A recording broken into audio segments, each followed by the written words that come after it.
Hello, Omega Strikers community. Good evening. Thank you for joining us all here for week 2 of the NAST season finales. Oh, yeah.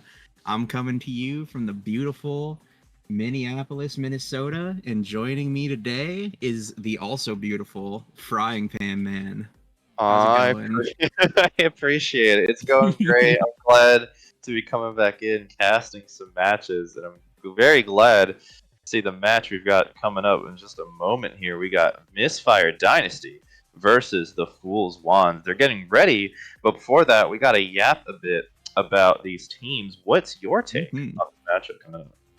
Oh, well, you've got the Misfire Dynasty with Asia, Nader, Coil, and Zyre. Zyre, not a player I'm very familiar with, so I'm excited to see what they're going to pull out. I'm thinking they're probably going to be playing X, because I'm getting word that Misfire Dynasty is going to be running Mako X Estelle. So, you already know where the Estelle's going, right? That's going on Coil. And then the Mako, that's got to be an Asia and Nader pick.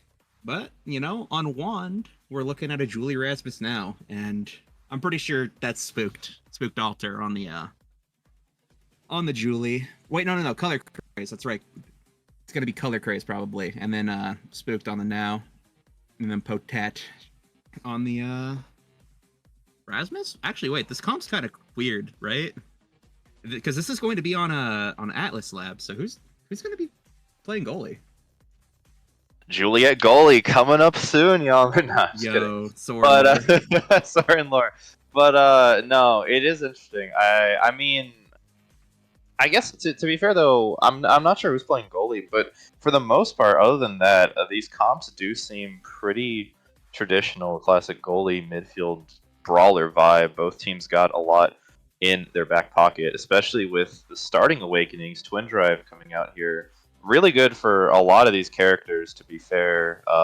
Whether you get the movement with Estelle or that resource with now Mako.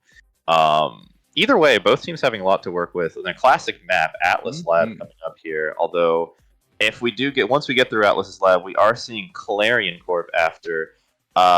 Still traditional, but maybe a bit less so. But we'll have to see where it goes from there. Frying Pan Man, I'm getting word from the ethereal chat that is running through my brain. Apparently, it is Alter on the Julie. I got that right. I nailed it originally. Shouldn't have doubted myself. But Tat is going to be on the Rasmus. Color Craze on the Now. So we've got it figured out. But yeah, no, excited to see what they're going to do with these Awakenings on this Atlas Lab. Twin Drive Reptile. Those are exciting picks, I guess. We'll see who gets Orb Rep first, who gets their stagger scaling first. We'll see what these teams choose to do with these Awakenings, right? Yeah, I want to say damage is going to be pretty hard to apply. I mean, you can see that's kind of what's been going for here, because Finny and Vice are both pretty classic picks for their respective players, but also leaving that damage out and then having Reptile Remedy on the field as well as now on one of the teams. There's a lot of support coming in. You're going to have to try and look for those chances to either use the black hole or just really knock people away off the edges if you want to take people out. Otherwise, this is going to be pretty heavy on the core control, and both sides have a lot of core control between them. Yeah, no, and it looks like only one player from either team opted to take Twin Drive. Asia and Nader on the Mako taking that Twin Drive with the Pauldrons, and then Color Craze opting for the Twin Drive with the Slick Kick. So we'll see, how they get their value out of that. Everyone else is going to be rocking that Naked Drakkar, so we'll see if they get enough value out of that as Spooked Alter struggles to take the free barrier. Still, though, great defense being put up by Asianator, and with so much Reptile Remedy here on the field, it's going to put a lot more value on the stagger scaling. Before, if only one of the players or two of the players took it, it's kind of going to be like a solo battle between them. But once someone's able to really get that stagger going, unless it's countered by something like Stinger here, it's going to be pretty difficult for the other players to really be able to keep up. Ooh, Coil putting a bit of a risky play there, but it is able to work out here. Great hold by Misfire Dynasty, but with the resources coming out here, resources on both sides.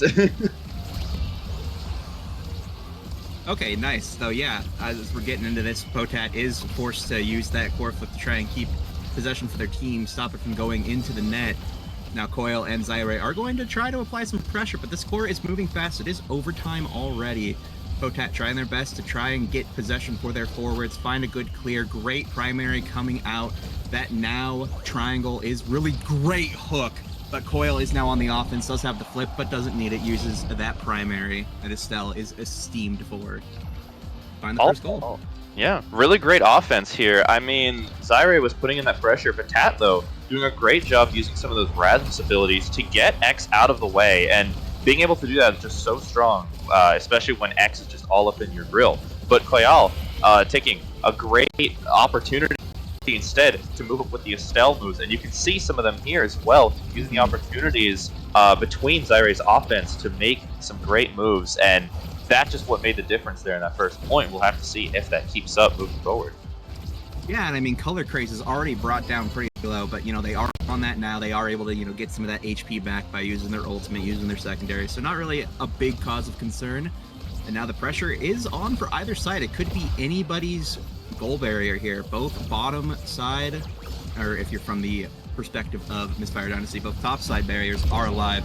As Zyre gets taken out, had that core flip, wasn't able to utilize it just yet. Now the power play. Will Spooked Alter and Color Craze be able to make something happen? Potat is going to try to get involved as well, but Coil running great interference with Asianator, using that secondary, that movement speed and size. Good enough. Zyre just dashing out of the way. Unfortunate timing, but Asianator does use the flip, does find the goal barrier off of that. So, you know, not all bad. Now they are posturing to try and find this last barrier, try and open up the goal box for Misfire Dynasty, but Misfire Dynasty is going to try and push through. Coil, unfortunately, does send it back. Great dribbling in the net from Potat to keep it safe.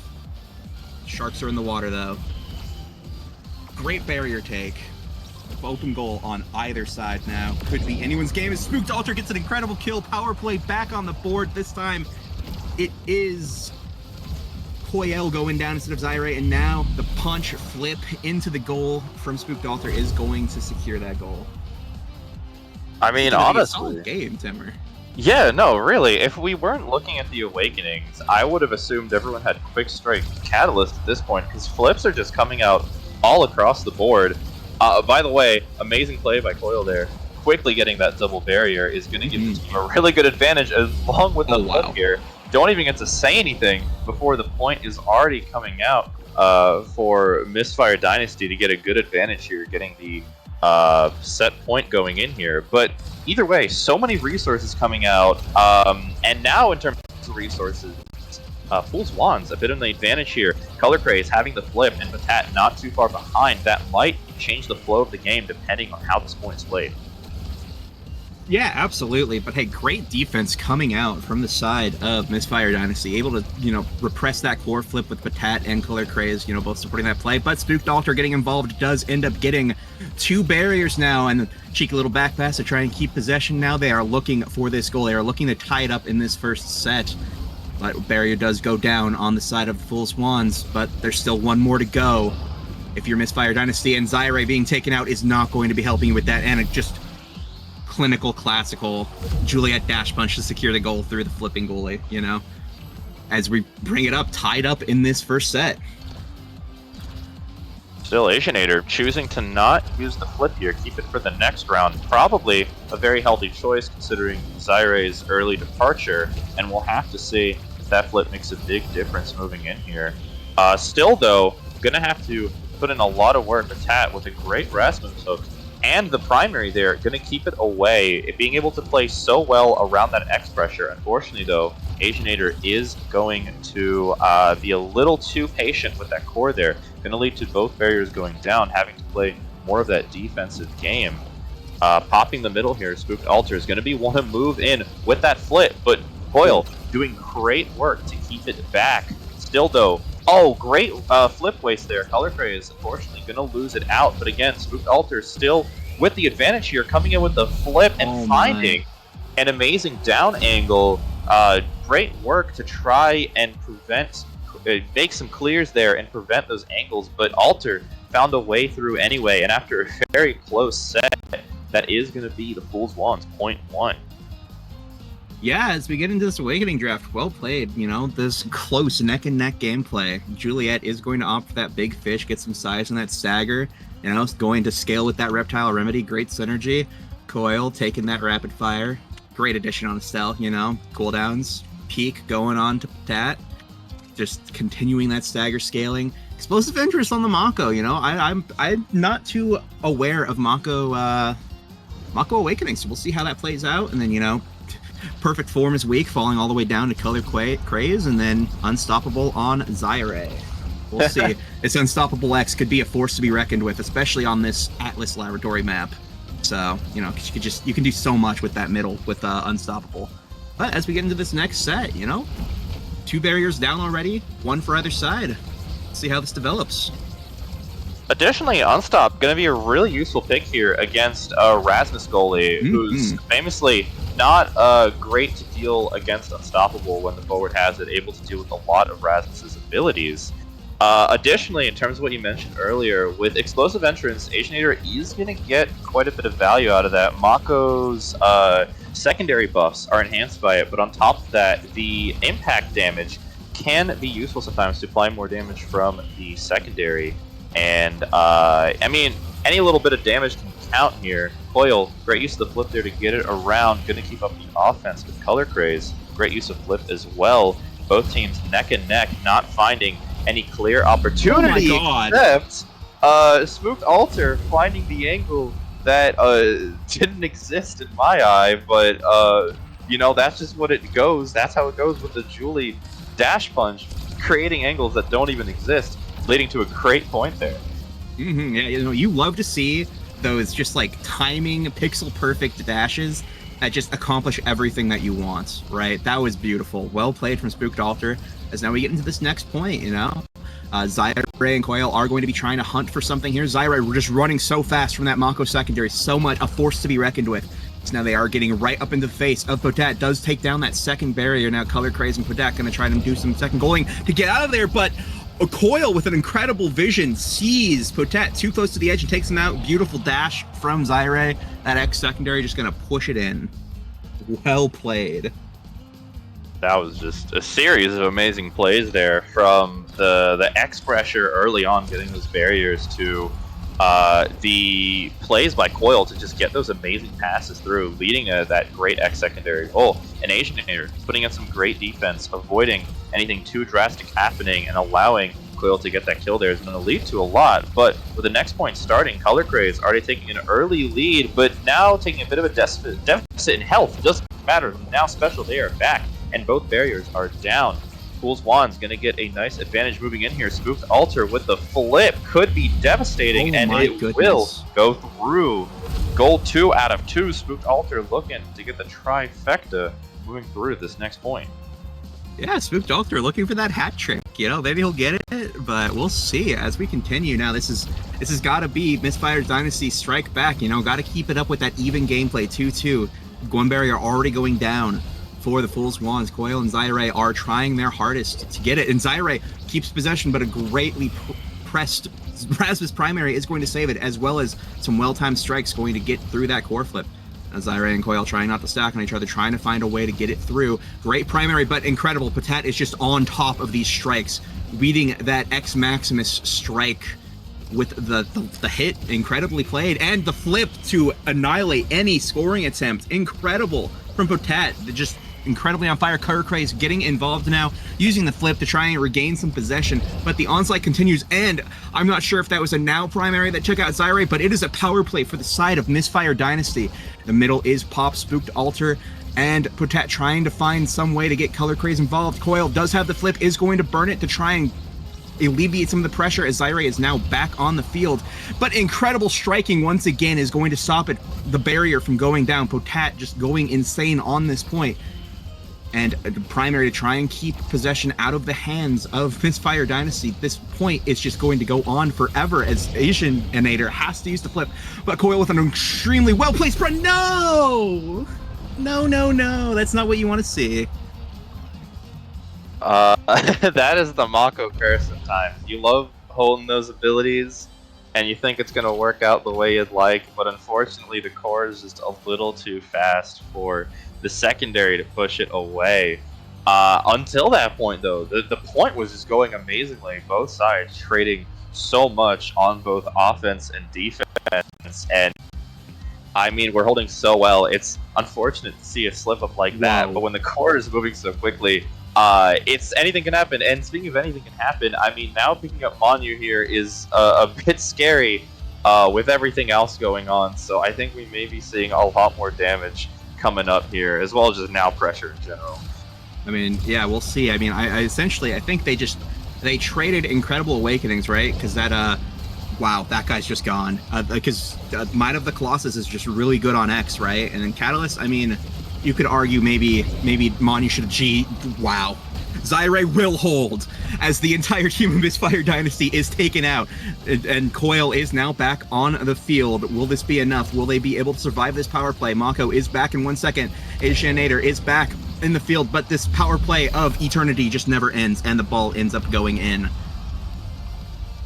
I mean, fast and efficient. That's all I can say about that play. Just, yeah, I didn't think we'd start seeing power plays being gotten so quickly, so fast. But, well, Fool's Wand showing how to make it happen. Still, though, doesn't mean Misfire Dynasty is going to go without a fight. Already great offensive pressure. Going to have to spend the flip here. Although with quick strikes, Patat's going to have a lot more flips to come moving forward, and Spooked Altar making the most of it to grab that second barrier. Another flip coming out, but great use of it. That means Fool's Wand going to have a great advantage going in here. Zyre going to try to keep up that offensive pressure while Coil going back a little bit. But either way, it's going to be difficult when Fool's Wand still keeping good possession of the core here. Great defense, but just not enough. Again, yeah, the secondary, unfortunate. I mean, that was just cinematic. Secondary into the now primary. The options were limited. It was really hard for Asianator, I will admit. But, you know. But we'll see now. This could be Oh my goodness. I mean, talk about being stuck between a rock and a hard place. Zyre's fate was sealed the moment he evased himself from that flip. Now it's power play for the Fool's Wand's going to try and make the most of it, but Zyre is back. Barrier does go down, but for a power play, that's not the worst thing that could happen. Zyre popping that ultimate, trying to find some value, trying to find a way to keep it out of their side of the field. Now Coil has the flip. There are 2 flips now on the field, 4 flips on the field, as Color Craze just uses theirs to take Coil off the field, eliminating 2 at 1. So we'll see now. Spooked Altar, once again, trying to find something on this power play. Asianator and Zyre are going to try their hardest to hold now, but a great primary from Spooked Altar is going to secure that last barrier, and it is an open goal potentially for the game set here. So now Zyre and Coil trying their best to try and find a way through Potat. The Mako ultimate does come out, does offer some pressure, but it's just not enough as Coil and Zyre. Great strike war win from Zyre is going to find it, and they are still alive in this game.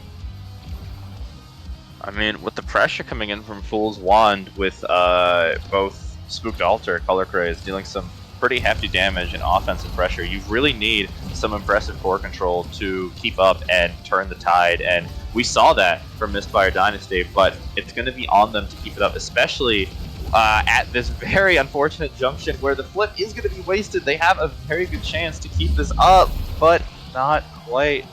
Spooked Altar going to get a really great Julie punch in there, and with a pretty efficient goal there, that is going to be the first game going towards the Fool's Wands here. Absolutely. I mean, both teams played incredibly, but one just ran away with it. You know, Spooked Altar just set up a clinic on the Juliet. Potat was just an unstoppable wall with incredible strike timing. You know, that's hard to deal with if, you know, somebody's just got your number like that. So we'll see what adjustments might need to be made from Misfire Dynasty to combat this. You know, they looked alive in the first couple sets, and then, you know, we'll see what they can do. I feel like a big turning point of it was Awakenings, because yeah, like you mentioned, it felt like they were really neck and neck in the beginning, and it was just like those little moments changing between them. But then it felt like the Awakenings that Fool's Wand were nabbing up were just really effective. But Tat having a lot more of that defensive power with quick strikes. And Spooked Altar just being Juliet, but also getting heavy impact there meant more pressure and damage. Color Craze, though, on top of that, with the now Monu, just gave so much really good advantage. And within that, those little moments just they were able to convert those little moments into larger offensive pressure than Misfire Dynasty were unfortunately able to. But considering that Awakenings did such a big part here, it really is still anyone's game going in here, because depending on what we've got starting Awakening wise, what comps are going to be run here, and what Awakenings we've got coming up in the match, Misfire Dynasty could make just as much of a play and run away with it going into Clarion Corp here. Yeah, we'll have to see. Clarion Corp, this map's got it all. It's got open, it's got closed, it's got funky and fresh. It's got everything that you could ask for a map. We'll see how they adapt, what comps they choose to bring out here. You're right. It really could be anyone's game depending on how it goes in the Awakening draft. Couldn't say it better myself. Funky and fresh. It's all got it. I'm not. I used to not be the biggest proponent of Clarion. I've come around on it since then, but it felt very volatile before. Now I do like it, but I think the version of the map with the bouncers still maybe a little too volatile for my taste, but I understand the deal. That's what I'll say. I'll say when I'm playing goalie, when I have to, or when I'm playing score for other guy, I love the bouncy castle. It's so much fun. On midfield, I could not be more lost even if you gave me a map. Things just happen too crazily on this map. Still, sometimes for some teams that kind of works out in their advantage, being able to work off of plays like that and convert quickly with good reactions. That could mean that map is in your advantage, but the rest of the maps are, they're more understandable. I'll say that much. But again, it's hard to say where teams will go. I will say here, going into Awakenings, it seems that we've got Deadeye and Stacks on Stacks queued up. If the last game is anything to go by, I assume Deadeye is going to be a pretty popular pick among the ranged characters coming up here, because we saw some damage last game, and I assume that is not going to stop. Yeah, right. I mean, this is like you're standing at the crossroads. Stacks on Stacks, Deadeye. Do you go for characters that are just going to be able to abuse that Deadeye damage that it is just so infamous for? Are you going to go for Stacks on Stacks and get all of that speed and control that it's infamous for? It really is pick your poison. What do you want to do? What do you want to accomplish? Mm-hmm. I feel like you'd need a mix of both, though, because if you decide to all run Stacks and the other team decides to mainly go Deadeye, then you're going to be in quite a pickle, because if they're good enough to really make those kills count, then Stacks is going to be a detriment if you're just going to die and lose them, right? So you want to be careful with the balance. Exactly. It's scary, right? It's like a game of draft chicken. We'll see. It's all really going to come down to, those first couple of picks. That's going to pivot everything. It's going to change all of the plans. Bans will come out. And I believe it's a Finny now ban, so we'll see.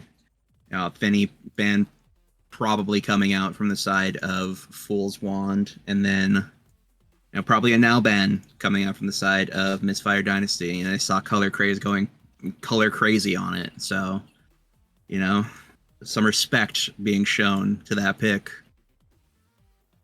Still, though, changing the ban to now does mean there's a chance we see Vice. We see Vice, right? yeah, coming up with Deadeye. So you got to be worried about that. That is scary. I mean, yeah, Fool's Wand or Misfire Dynasty. The choices had to be made. We'll see. They were the right ones. True that. Oh yeah.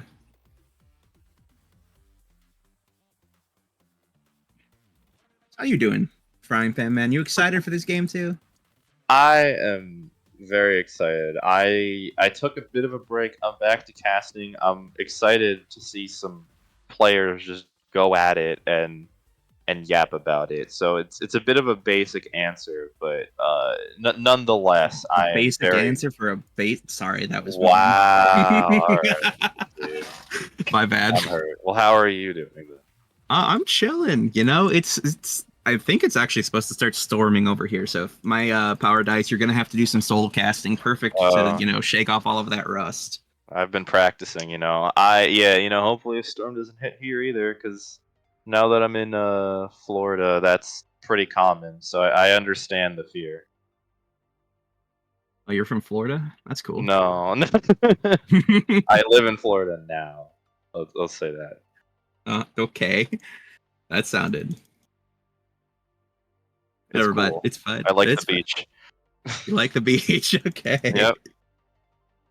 Yeah, I believe we are actually going to be getting into this game now, though, and the picks coming out, Misfire Dynasty does grab that Vice, Zentaro, and an Atlas. You already know where those picks are going to. Wand coming out with the Julie Rasmus Drek. Probably color craze on that Drek. No other adjustments coming out, probably. That Julie already served them so well. That Rasmus Potat was cooking. We'll see how this goes. It does look like Misfire did account for the Vice being open this time. Just taking it for themselves is just as effective. Mm-hmm. So I guess we'll see some Coil Vice, I assume. Yeah, we'll have to see. If I remember a couple of old Coil streams, he was going crazy on the Vice. So probably not a very unfamiliar pick. I know Coil 2 loves running that in the goalie position. So not a bad pick for them. Not a bad pick for all, and definitely going to be holding that Deadeye. And it looks like the only Deadeye holder in the lobby. Everyone else has opted for stacks. So we'll see how well that serves Coil. Vice already kind of a slower character positionally, so we'll see how this shakes out for them. If they're able to keep up. Yeah, I mean, hey, if they play their Awakenings right, it might just be like duck season for Coil with some of that Vice damage, so gotta watch out.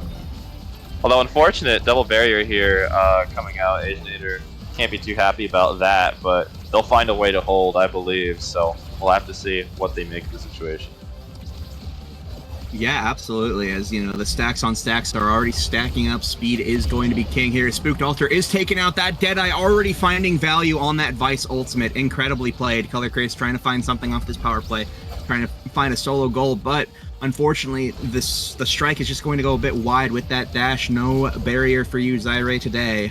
As one does go down, Spooked Altar in the fray, trying to get some value off of their death. But, Zaire is going to be taken out, but I think... Am I confused? Did Spook Altar accidentally score that as they were trying to kill Zaire? Did I say that correctly? I'm not entirely sure, honestly. That happened a little too quick even for me. We'll just chalk that up to a great play here made by Zaire to get that goal. A lot of damage already coming out Spooked Altar, though. Gonna have to be careful. No energy to dodge and contest some of that damage. And Coil doing a great job with the primary to get that core over to Zaire, and that is going to lead to both barriers already going down. Amazing strike shot here. Asianator able to save a barrier, but not for too long. Still, though. Oh, what a shotgun, though. Amazing shotgun there to destroy the flip. And the ult's coming out with the flips, and so much chaos, so much damage. These forwards just can't stop own goaling. They're own goaling all day today. I wanted to match Spooked Altar if that did happen earlier with the own goal, and that's going to lead us to 1-1 here, moving into the next point. Incredible, yeah. As Potat does have this flip to try and save this last barrier if need be, but Color Craze is going to get a good kill off onto Zaire. Unfortunately, that Atlas ultimate was just not in time to save them. Power play is going on. Coil was able to get that size from the middle, so that is a good boon to have during a power play. Spooked Altar dangerously low, taken almost a stagger from a strike shot, but does get some orb HP back. Also takes Asianator's orb. This is a very healthy Spooked Altars. Now the pressure is on Potat, who is going to once again with perfect strikes, going to find the clear right into their own barrier after the core flip goes a little wide from these beautiful bounces that this map is well known for. But Spooked Altar and Color Craze now going to try and find something. Coil standing up there to receive the pass from Asianator is able to make the clear.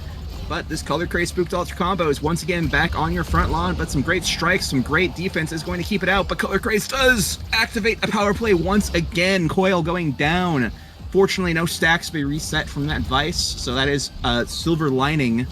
Zyre does have a flip, so does Asianator. Plenty of tools on the side of Misfire Dynasty to stay alive in this point. Yeah, Coil though, gonna be looking for possibly another kill here as Spooked Altar is gonna be low, but not low enough that they can't grab themselves that boon there and take Coil out themselves. Still gonna have to be worried. Zyre and Asianator doing a great job of holding. Spooked Altar gonna be a bit worried when Coil comes back, but is gonna stop being staggered, which is great. Still though, gonna watch out for the Drakkar. Amazing ability usage, but that unfortunate bounce off the top corner is going to lead Spooked Altar getting a pretty handy strike in, and that is going to give the advantage over to Fool's Wands for this upcoming set match point. Yeah, we'll have to see how Misfire Dynasty responds to that score, that point. You know, we'll see. Zyre and Coil already being taken low, already ticking down, as Zyre does manage to take the first barrier from Potat. Now the defense will begin in earnest. Coil, though, with a great primary, is able to secure that second barrier. Is now open goal on the side of the Fool's Wands. The Spooked Altar says, we are both open now. Takes it with the primary. Color Craze looking to get a nice little shot off on Zyre, trying to find a kill, unable to find it.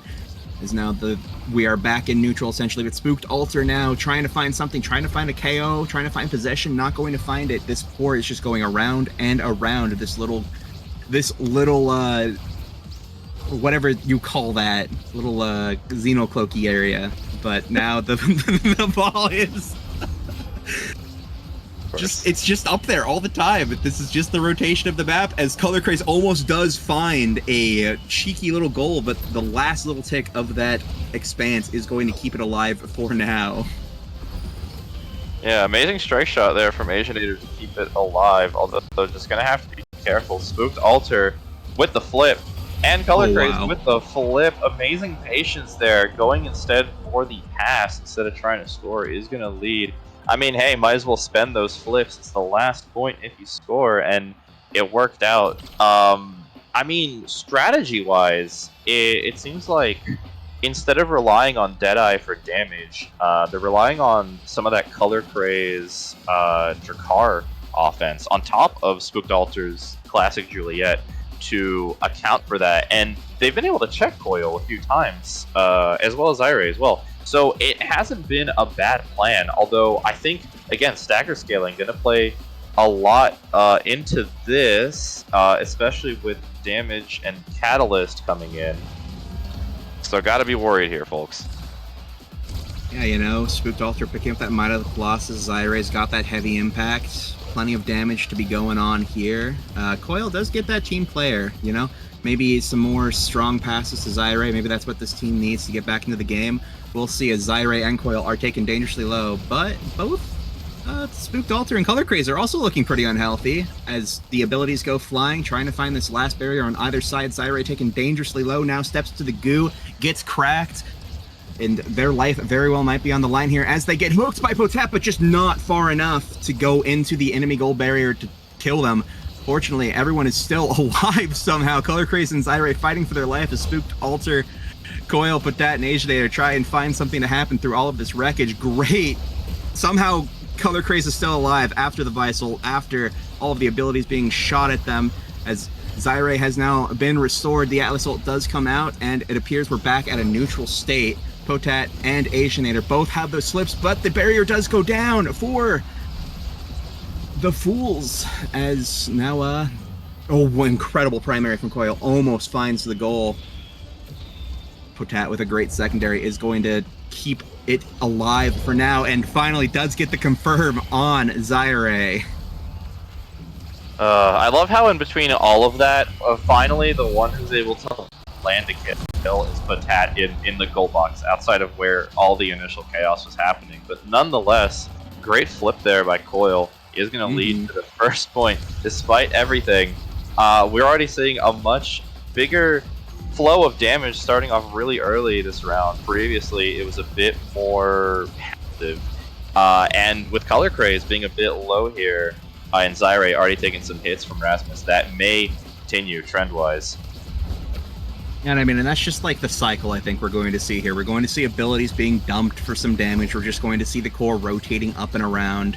It seems like that's the general game plan that both of these teams want to play with right now. You know, they've got that Drakkar who is just going to be pumping you full of shotgun lead, or I guess they're laser pellets, whatever. Spooked Altar is going to try and find those stuns and those confirms, and does indeed confirm the goal there. Yeah, great efficient play there to bring it back to 1-1. I mean, power plays are very effective. I'm not surprised to see this. Either way, though, with both teams holding as well as they are, getting that power play isn't an immediate... it's an advantage, but it doesn't mean it's an immediate goal for you. You really have to make the most of it, and against the way these teams are able to hold just so well. I mean, you could see there, great play there by Batat to keep it away from the Zentaro secondary. It's going to be hard either way to make power plays really work for you, unless you just have such an advantage like we've seen previously to really make it work. Yeah, absolutely. Especially with, you know, these Zentaro Vice comps that, you know, they take a little bit more to confirm a kill. But, I mean, if you're just standing close to the edge, a wonderfully placed secondary will take you out without needing to use too many abilities. Because now Zaire has pretty much the entirety of their kit now to try and find something on this power play. But Color Craze is back, instantly pops that Xenocloak to try and get some better positioning.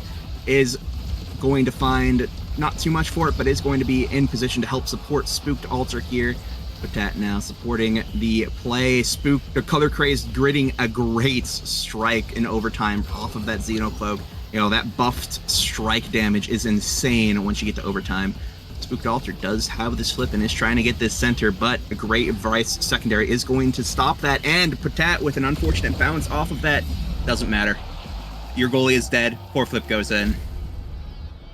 Simple as that. I mean, yeah, kills kind of make everything here, and both teams were really putting on the damage that round. I mean, Coil saw Alter with the flip, started putting in that Vice damage to take advantage of the inability to evade, but Spooked Alter did not waver, and I mean, holding on to the flip so long ended up working so much better, being able to get that amazing goal there. Asianator not able to do much if you're dead, unfortunately, but either way, flips coming out, Zaire able to use it to get one barrier, then two, means that the advantage going in, especially with the death Coil, putting in amazing Vice damage. Zaire trying to pressure, he's almost going to do it, but Color Craze, great hold there, but not quite enough. Very cheeky pass there, and very cheeky strike is going to give a great goal here, bringing us to 2-2. Where's the momentum heading, folks? Yeah, it still could be anyone's game at this point, you know? With everything that's been going on, all of the cheeky kills that have been happening, all of the power plays, it really could go either way. These players have really got each other's numbers, but Spooked Altar and Color Craze just struggling with the damage, having to retreat, having to find some orbs to split amongst each other, as Coil and Zaire are going to be pushing this offense. Flip does go out, not going to find anything for it other than some abilities being burned. The Expanse comes out, is able to hold this barrier for just a little longer. Spooked Altar is being taken down dangerously, though. Barrier goes down while Spooked Altar has to go grab the orb. Just the consequences of taking too much damage, not pressing your evade button soon enough to avoid the damage, and Zaire with a great secondary is going to nullify that Rasmus hook. I mean, all in all, they take their first set of the series. Let's go. Let's go. Yeah, no, perfect. Bring it in back to 1-1. Very glad to see both teams putting up such a big fight. But coming in here to Awakenings, we've got... I mean, Vice could get some really amazing damage here with Missile Prop. Very classic pickup, and it is also going to remove it from Drakkar. We can make a lot of use of it. But Drakkar is getting unstoppable here, so damage might be a bit less effective. It's also really good because Drakkar is the one with the Batat Rasmus. I mean... you don't, again, we mentioned before, Rasmus has has a lot of trouble against forwards with unstop, so being able to take that away for their team, very great initiative. But otherwise, we've got some great utility with Potat with the extra special. Spooked Altar getting more damage with bulk up, gonna have to be careful. But Asianator also getting some more util with Siege Machine. So all in all, some pretty powerful picks on both sides. Yeah, everyone, I honestly should be pretty happy with what they got. I am kind of surprised, but not really, considering how much damage that Spooked Altar has been just taking for participating in the game, you know, bulk up instead of Adren. I see the rationale, personally. I think you just go ride or die with the adrenaline rush. But, you know, Zyre is going to be taking out Color Craze. You know, that Catalyst and Unstoppable, not enough to stop the Zentaro from taking you out. Coil now is going to be channeling that ult, going to be burning some evades and some health bars. Trying to find something here, trying to get this last berry on the power play. Zyre just missing it by pixels there with the combo out of Flip. Spooked Altar, though, dangerously low. Almost gets taken out by a strike shot. Will be confirmed by the Zentaro primary. Now, power play once again. This time it is Alter's turn to be in the death box. Now, Coil does manage to grab the orb in the middle, becoming huge. Does have that core flip now. He's going to abuse Potat, who might have wanted to evade that. Who knows? We'll see if that matters. Now we get back into this rotational gameplay. Flip does go wide from Coil.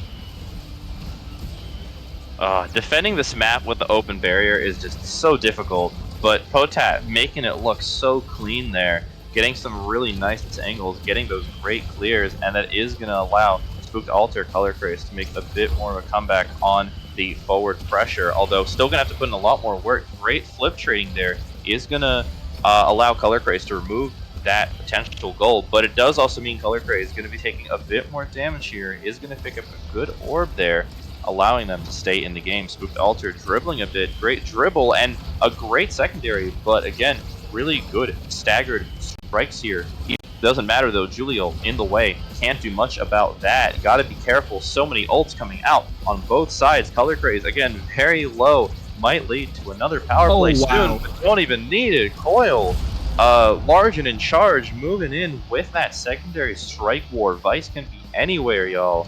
And this Vice is here to play, getting that great first point on the side of Misfire Dynasty. Large and in charge indeed, and I think that is what Misfire Dynasty needs. They need to make more plays by calling Potat out, because Potat is just seeming so strong on the fundamentals. You're not going to be tricking them up with any sort of, like, you know, positional things. You really have to call them out. But a double barrier does come out, and it looks like it's just going to be as simple as that. Goal in from the ultimate. Great positioning. Well played. I mean, as some people I would know say, savable. But actually, though, that was an amazing play by Alter and Color Craze. Just immediately getting that great double barrier with the flip, but then also stacking so much pressure, using the power play to such an advantage. I mentioned before, power plays sometimes just aren't going to do much if you can hold so well, but if you make that much out of it, you know, make a mountain out of a molehill, if you will, then the other team not going to have too much to be able to answer about it with. We'll have to see if that means a momentum swing for the side of Fool's Wand. Yeah, we'll see. As, you know, Potat does have that core flip. Spooked Altar, though, is running dangerously low on their evade bar, so this could be an opportunity for Misfire Dynasty to start dumping some damage. And yes, Coil is going to take that, going to start pumping that ultimate into them. As Potat, you know, dangerously dribbling against themselves there, almost taking their own barrier, but some good strikes, resets off that. Rasmus Secondary is going to keep their barriers alive. As still have both of them up and two flips on their side. They have a lot of pressure that they can work with, and just shotgun in your face is all of the pressure you need out of a core flip to take this next point. No, just throw the gun in there. Yeah, I'm making really good use out of the flips here. I have to give it to both Color Craze and Spooked Altar. Just really able to find more of the offensive pressure rather than having to use the flips for defense. And I mean, you always want that. The name of the game here, you gotta get those goals. So might as well spend your resources to do that if you have the chance. Zyre gonna be looking to do that themselves, but really good defense, although Color Craze gonna be looking to live here. Unfortunate counter there. Spooked Altar's hit into the middle is gonna lead to the Color Craze being taken out. Ooh. But still, amazing hold by Potat against the Vice ult, against everything, is going to allow Color Craze to come back. Amazing pass, but also amazing Atlas secondary, Atlas expanse. The pressure is again for the favor of Spooked Altar with the flip. Not quite enough to connect. Amazing hold. Asianator. Oh my amazing goodness. Flip. Way too close. Thought that was going in already, but what is going in is Color Craze's Drakkar shotgun to take the set. Going to be bringing it back in favor of Fool's Wands. Yeah, they managed to take this next set. We'll see how Misfire Dynasty is going to respond. This draft it could very well mean everything for them, as the side of Fools Wands does pick up that perfect form on Drakkar, which should be really high value. 1-2 punch going to that Atlas, great deny on the Julie that's been wrecking havoc on your team. Quick Strikes does fall to Julie, allowing Zyre to take this explosive entrance that I'm sure he's going to make the most out of. And Orb Ponderer on Tat, just more cooldowns. And then, picking up that Castellast on the Vice, probably not going to be very bad. That is a good utility awakening on this Vice. That stun is just going to last 6 ever. So we'll see how well they're able to utilize all of their new tools that these awakenings have brought to the table.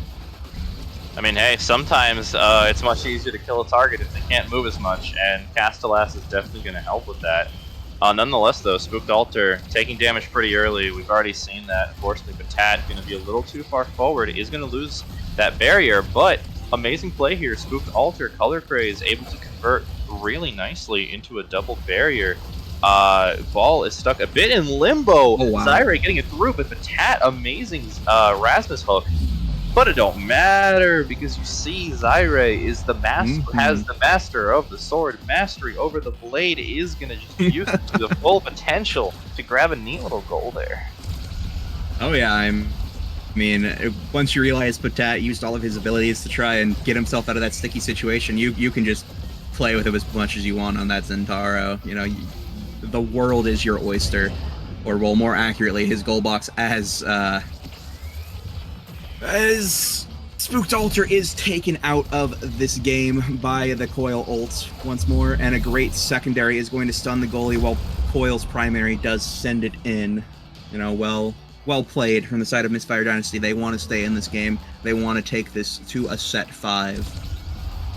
The momentum swings. Yeah, momentum swings, though, really crazy. Misfire Dynasty just getting a really nice early lead, knowing how to use those resources, knowing how to make the most of the pressure. It feels like a really great switch up that I always knew they had in them. Still, either way, the pressure is not stopping. Spooked Altar already low yet again. Going to be definitely looking for the kill there to continue this momentum, especially with his ult coming out. Not enough to kill, but still, Spooked Altar really low on that health. They are going to be looking for the kill probably more than they're going to be looking for the core.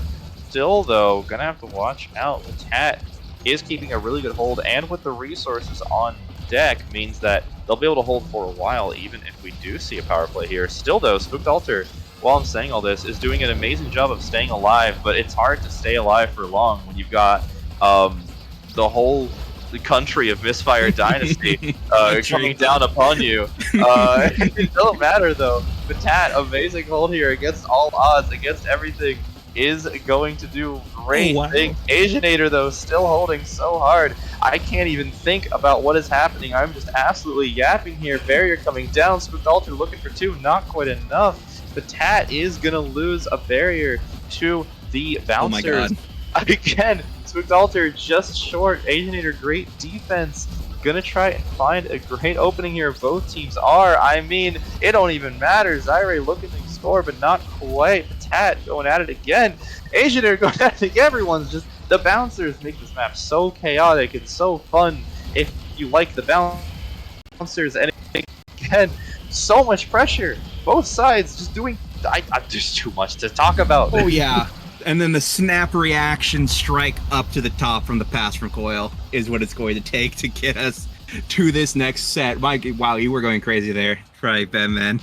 I was trying to... They were going crazy. They're the ones doing all this. I'm just trying to keep up. I mean, both teams just have an excellent ability to both hold and apply pressure. I mean, both are using fairly mobile... Well, Misfire using really mobile characters. On the other hand... Fool's Wand just doing really great positioning there between the forwards, the goalie, and being able to just work off of so much. But in this case, Misfire Dynasty going to be picking up a great advantage here. On top of that, we got Rapid Fire, I want to point out here with Coil. The primary is already doing a lot of work. And yeah, just like you said, going to be even more dangerous coming up. Got to watch out. I mean, yeah, those are Rapid Fire Deadeye missile prop primaries coming out from the Vice. Your life is going to be chipped away very efficiently from you. I mean, you could also be Zyre and chip your own life away by standing in the goo for just a little bit too long and trying to keep too much possession. Spooked, Alter, and Color Craze are going to try and push this, but Color Craze is going to take a lot of damage for that push. This could be the end of their life as Coil tries to get them out with a primary. Is not going to find the kill. Color Craze is going to find that orb of Asianator as Coil now in possession of the ball. Put that with a great primary, one of many that he's had this game, is going to make the clear, and Spooked Alter is going to take out Coil, who took just too much damage trying to make that push work.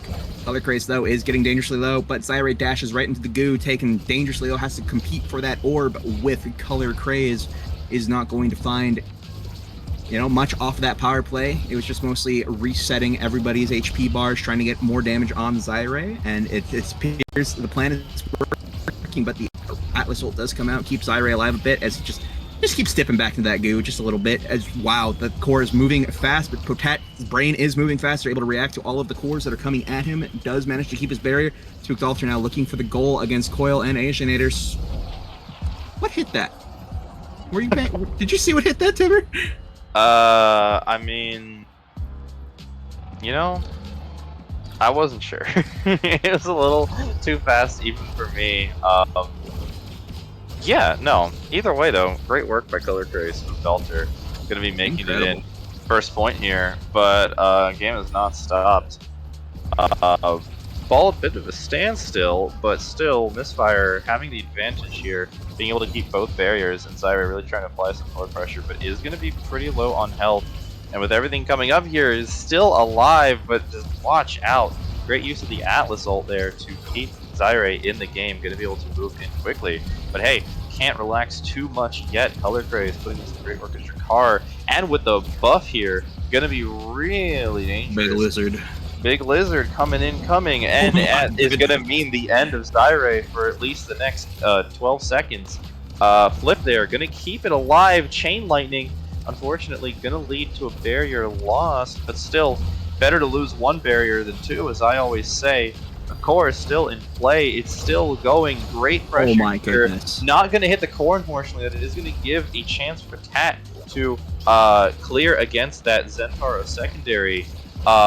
Lightning here, going to come out, going to keep the core in play, but still Color Craze moving in, does one stupid damage, but not quite. Alter, going to be hit out of the way from the primary to really move in. Still, though, in a bit of a stalemate, but Tat, great use of the flip there, almost angled the core back into their own barrier, but nonetheless, Color Craze is going to go down. Unfortunately, the power play a little too much, but Tat is going to lose the barrier. Very cheeky angle from the Julie ult. But nonetheless, Zyre finding the easiest to defend against Zentaro ult. I mean, savable clearly. But actually, though, what the heck? I mean, Frying Pan Man, I think we're going to be oh wow, the Zentaro tech coming right out the gate with the passive and the core flip. But you know what, Frying Pan Man, I would be shocked if this is not a set 5.5 heater, as we get now Spooked Alter being taken off with the core flip.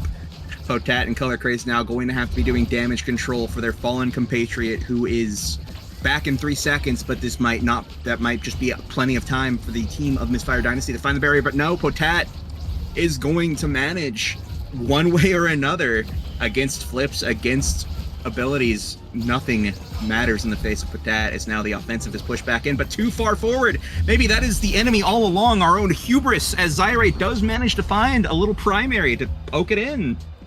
Yes, the modern day Omega Strikers Icarus situation. It gets all of us goalies. We all want to leave the crease, but sometimes that may be our worst enemy. Nonetheless, though, Misfire going in with a good advantage here. If you are right about that 0.5, then we're going to need to see Fool's Wand coming in with a really nice comeback here. Going to be difficult, though. Zyre, really cheeky shot there.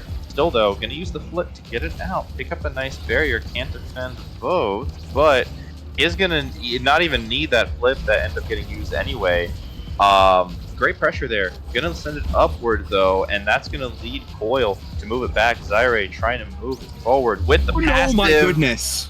You gotta use the flip. Even No, don't Zyre do him like that, Zaire. is gonna even ping it there. It is quite unfortunate, but partially true. That flip would have saved it, but still, with the reaction time you would have needed against that Zen pass, it's really hard to check all of that. Nonetheless, both teams put up such an amazing fight, and I believe with that we'll be moving into a game 3, if I'm remembering correctly. I mean, yeah, absolutely. I mean, this is an absolute heater. What we're looking at here, Game 3, the first game of the night. This is incredible. This is Omega Strikers, and I couldn't be more happy to be here. True that. True that. Wow. I mean, wow. I don't think there's any sort of adjustments that we can talk about. These teams are, they know what they have to do. It's going to work one way or the other, and it's just coming down to who can execute their plan better. Yeah, I mean, a lot more KOs, a lot more damage traded in that game. Misfire Dynasty ended up being the ones to make the most out of it, especially due to how much offensive pressure Coil's Vice was able to put in there. But nonetheless, it was just a really good hold by both teams. Fools won, doing a lot of work on their own with KOs to try and move the core forward, but in the end, Misfire Dynasty able to make more opportunities in this case. And it's good that they did. We're going to be able to see a very tight game 3 here. Moving into Night Market, another map where KOs can really be the name of the game. I mean, Juliet, really good pick here. And that is going to give a nice advantage to Spooked Altar, but nonetheless, might be seeing a bit more creation characters, but that doesn't mean the damage ain't going to stop. I mean, we saw Now earlier, but we could be seeing even an Era here if any of these teams want to go for more of that buffing. Era Mako, either or. I mean, it all depends, right? Do they want to just keep that Finny away from Asianator? I think Asianator just proved, hey, I don't need the Finny. I will still hold. We will. We will persevere and prevail. So we'll see. Fans might shake up. We'll see. I do hope that we get to see a little bit of that Finny come out. I hope they do let Asianator play it. But we'll see. This is just an exciting game to be around for sure. Completely. Moving into Awakenings here, Explosive Entrance peak performance is what we've got on the line. I assume Explosive Entrance is going to be a pretty popular pick. I mean, we've already seen Zyre do some really impressive things on Zentaro, and if they get to do it again, Explosive Entrance is going to be a really good starter. Peak's a bit more of a traditional pick, but with how much damage is being traded, it's not the worst idea to try and run some stagger scaling, but again, really going to be dependent on what Awakenings end up coming up in the future, and that may change the course of things depending on what kind of damage these teams want to play. Yeah, I mean, with that Explosive Entrance coming out and that stellar performance from Zyre, the moment he got that Awakening, I believe Fool's fate was sealed. So we'll see. We might get to see that Asianator Finny as the Zentaro ban. I bet it could come out here, unless they just want to pick it from themselves. But that leaves the Julie back up for Zyre themselves, who I've, as far as I'm aware, is a very proficient Julie player. So this could be a very dangerous draft that you need to navigate if you are the Fool's Wands. Yeah, ban's going to be important here, but I mean, as we saw with last game, with Coil taking that Vice away from Color Craze, making those picks yourself to steal away from the opponents going to be just as important. And as you were kind of leading into, we're definitely going to see a lot of that once we get more info on the picks here. Yep. Watching these replays, Frying Pan Man, which one is your favorite? These big soup. Oh, they're gone now. These big soup sponsored replays. Mine is the pixel perfect core flip save from Asianator. Yo, that pretty one great. Was clean. Oh. Yeah, it's unfortunate that they ended up getting scored on, but wow, nothing is prettier than just flipping that core at the very edge of the line. It's a great feeling, you know. It's that insert the USB correct upright type feeling, you Did you know. really just say that? It's true. I am not wrong, and I will not debate this. I mean, No, but as a goalie, I was very impressed by both Patat and Asian Nader just really holding on. And I mean, Patat already doing great work with Rasmus. I mentioned mhm. earlier that it's been a minute, but I remembered Asianator playing Atlas at one point. And I mean, you know, I guess I was right. Asianator putting in great work there.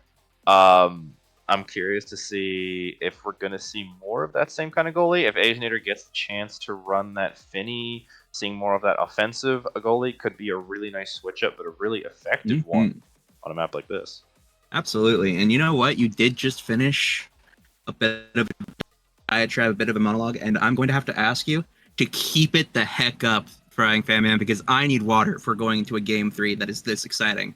So I'm going to go grab some water. You keep our beautiful fans entertained while I go take care of that. And then All when I get right. back, we can swap. You can get some water. I'll entertain. So BRB for just a sec. Frying Fan Man will take good care of you. You sure go enjoy that water. Well here, I mean, it's kind of hard. We did kind of really cover a lot of what went on, but I mean that matchup was just so chaotic, and I personally, those games have to be some of the most fun to watch, but actually playing them is just so stressful, and I'm sure a lot of you can relate to that feeling, no matter what like position you're in, because when the core is moving as fast as it did in that map, and like every interaction can lead to so much, and you have to be aware of where your teammates at, where your opponent's at. Um, there's a lot going on, and you know, I don't envy any of these players for having to put in all that work, but at the same time, you know, they've shown that they are able to put in that work and make the most of those interactions to really get those points across. And it's going to be up to these teams to keep up that energy, find those opportunities yet again. There's going to be a bit less chaos though moving in. We got Night Market, a bit more of a traditional big three type map, but as I mentioned earlier, still not against. You know, you still got those KOs coming up because again, Julie, classic pick with the middle taking up as much space as it is.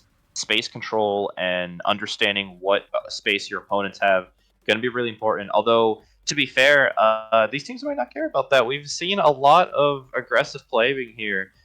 Zaire with the Zentara earlier was just moving through, you know, with a bit less regard for their stagger. And to be fair, I'm not a forward player, but sometimes that kind of thinking is just worth it because, you know, you if you're not there, it's the whole like, how do you put it? That's saying like you miss all the shots you don't take. If you're not there for some of those shots, you never know what's going to happen. Even if you have to risk it all, you know, you got to go, I'd win. You got to jump in there. You got to take it for yourself. And that's just the forward mentality sometimes. And, well, it's proven to work.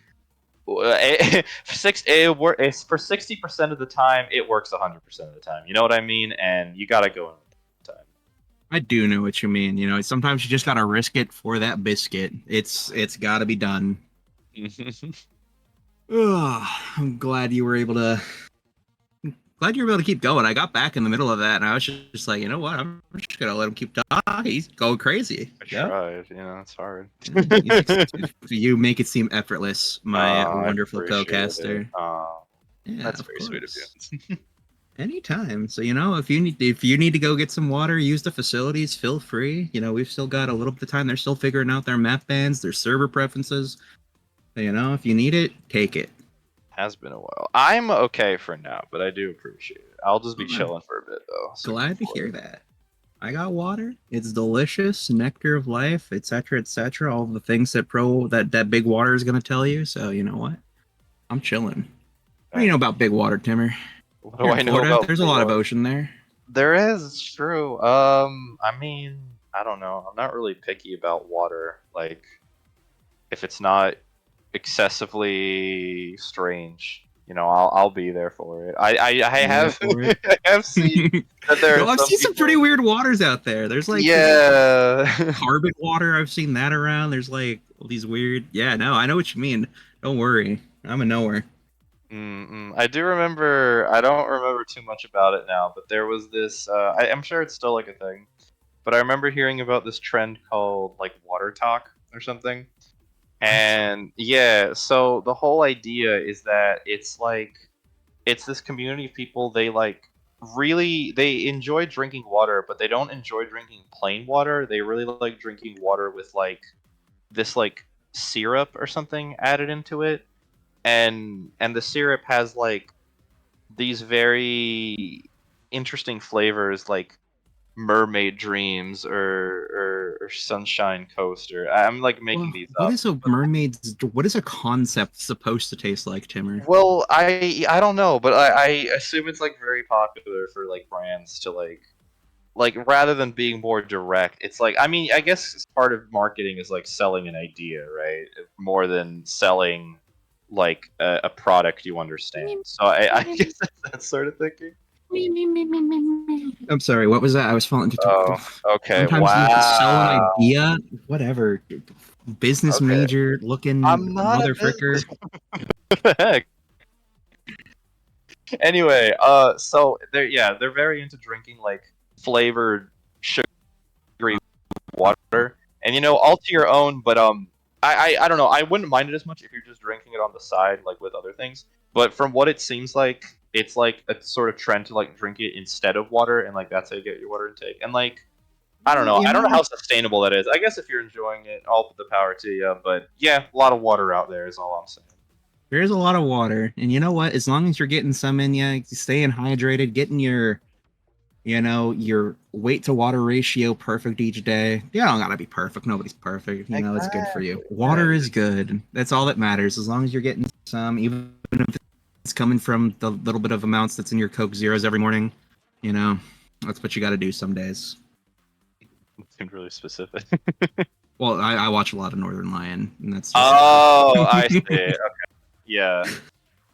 I wouldn't get it, but my friends have been. They keep telling me to watch Northern Lion, so they'd It's a chill probably vibe. understand. It's a chill vibe.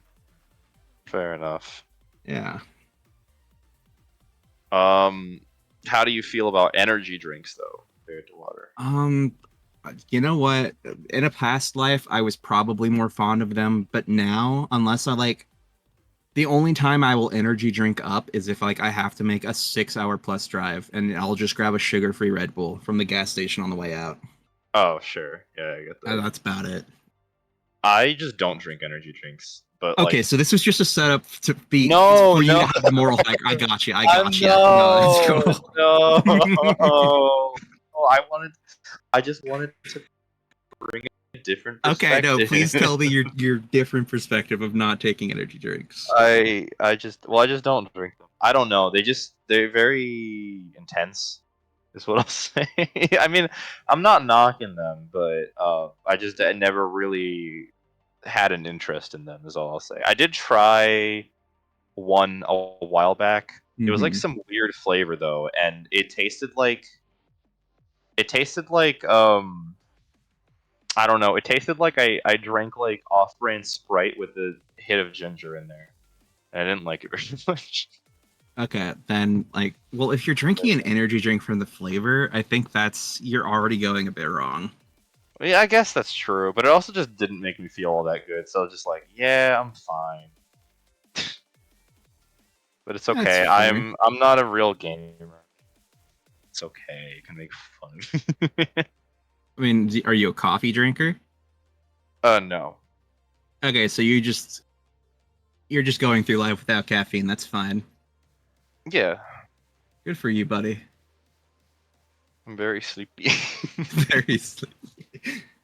Well, don't worry. Hopefully, we will be getting on with the game soon. As we do pop in, we got no word about what the drafting was, what the bans were, what anything is. We're all going to be experiencing this together. I cannot wait to get into this game 3. Explosive entrance, peak performance. That's all the info we have.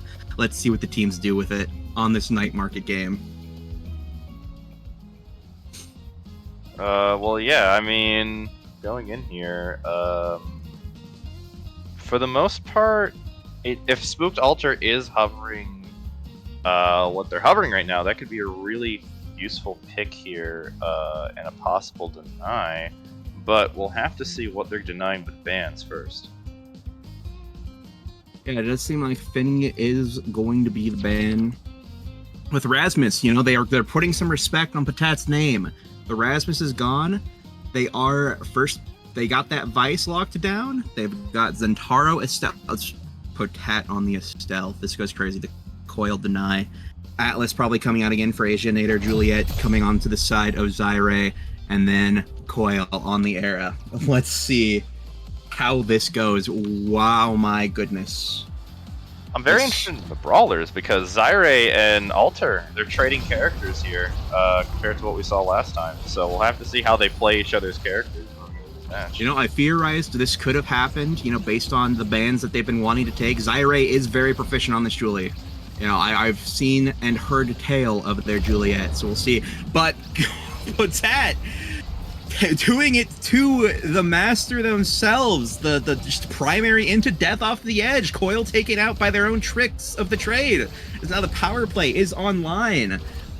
Will we find a goal here? But no, Coil does manage to respawn before anything can happen. One barrier is still up for the side of Fool's Wands, but it is going to be taken down from that Vice channeling, and Vice is going to be taken out as a result. Zyre is going to try and find something, but Patat, with an incredible read on the situation, is going to find it. Great Strike War win as well, going to keep it. It's trying to do more cheeky Estelle kills. Almost finds Zyre. Does get plenty of damage down on them. Color Craze now going to be trying to play a little bit of a clear game here, trying to find some defensive plays, as Spooked Altar almost gets an incredible setup from their own tools and explosive entrance, but Asianator is wise to their tricks and manages to get it out. Zyre, though, playing with the core bit, trying to find an opening.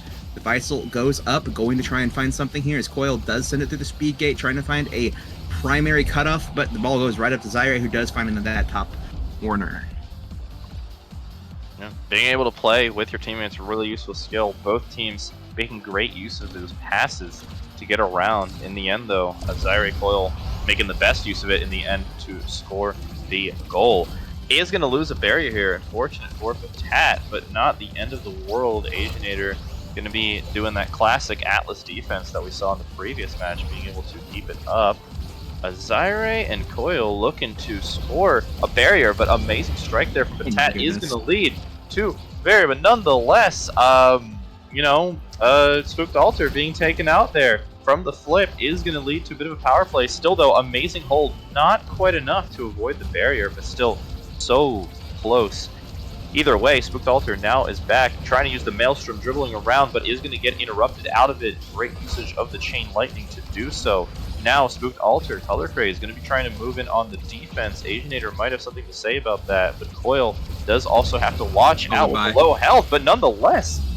Oh, wow. As I was coming into it, Zyre going to be the one taken out, but nonetheless, a very cheeky hit there is going to lead to an almost save, but unfortunately not quite enough against that, and it is going to be 2-0 in the favor of Misfire Dynasty. Yeah, you know, we're going to have to see a little bit of Patat's just going to have to get comfortable on the Estelle. You know, 2 games going, 2 extremely tense games on the Rasmus. You know, they're programmed for that Rasmus right now, so, you know, it's going to be just a little bit of a learning curve. Get used to it, you know, get your feet wet on this Estelle. Might take a set, we'll see.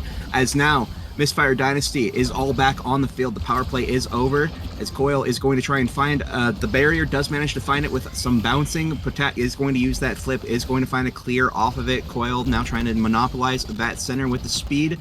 Color Craze and Spooked Altar going to be looking for a play here, trying to find this barrier. Spooked Altar does use that Zentaro ultimate, not going to find much for it.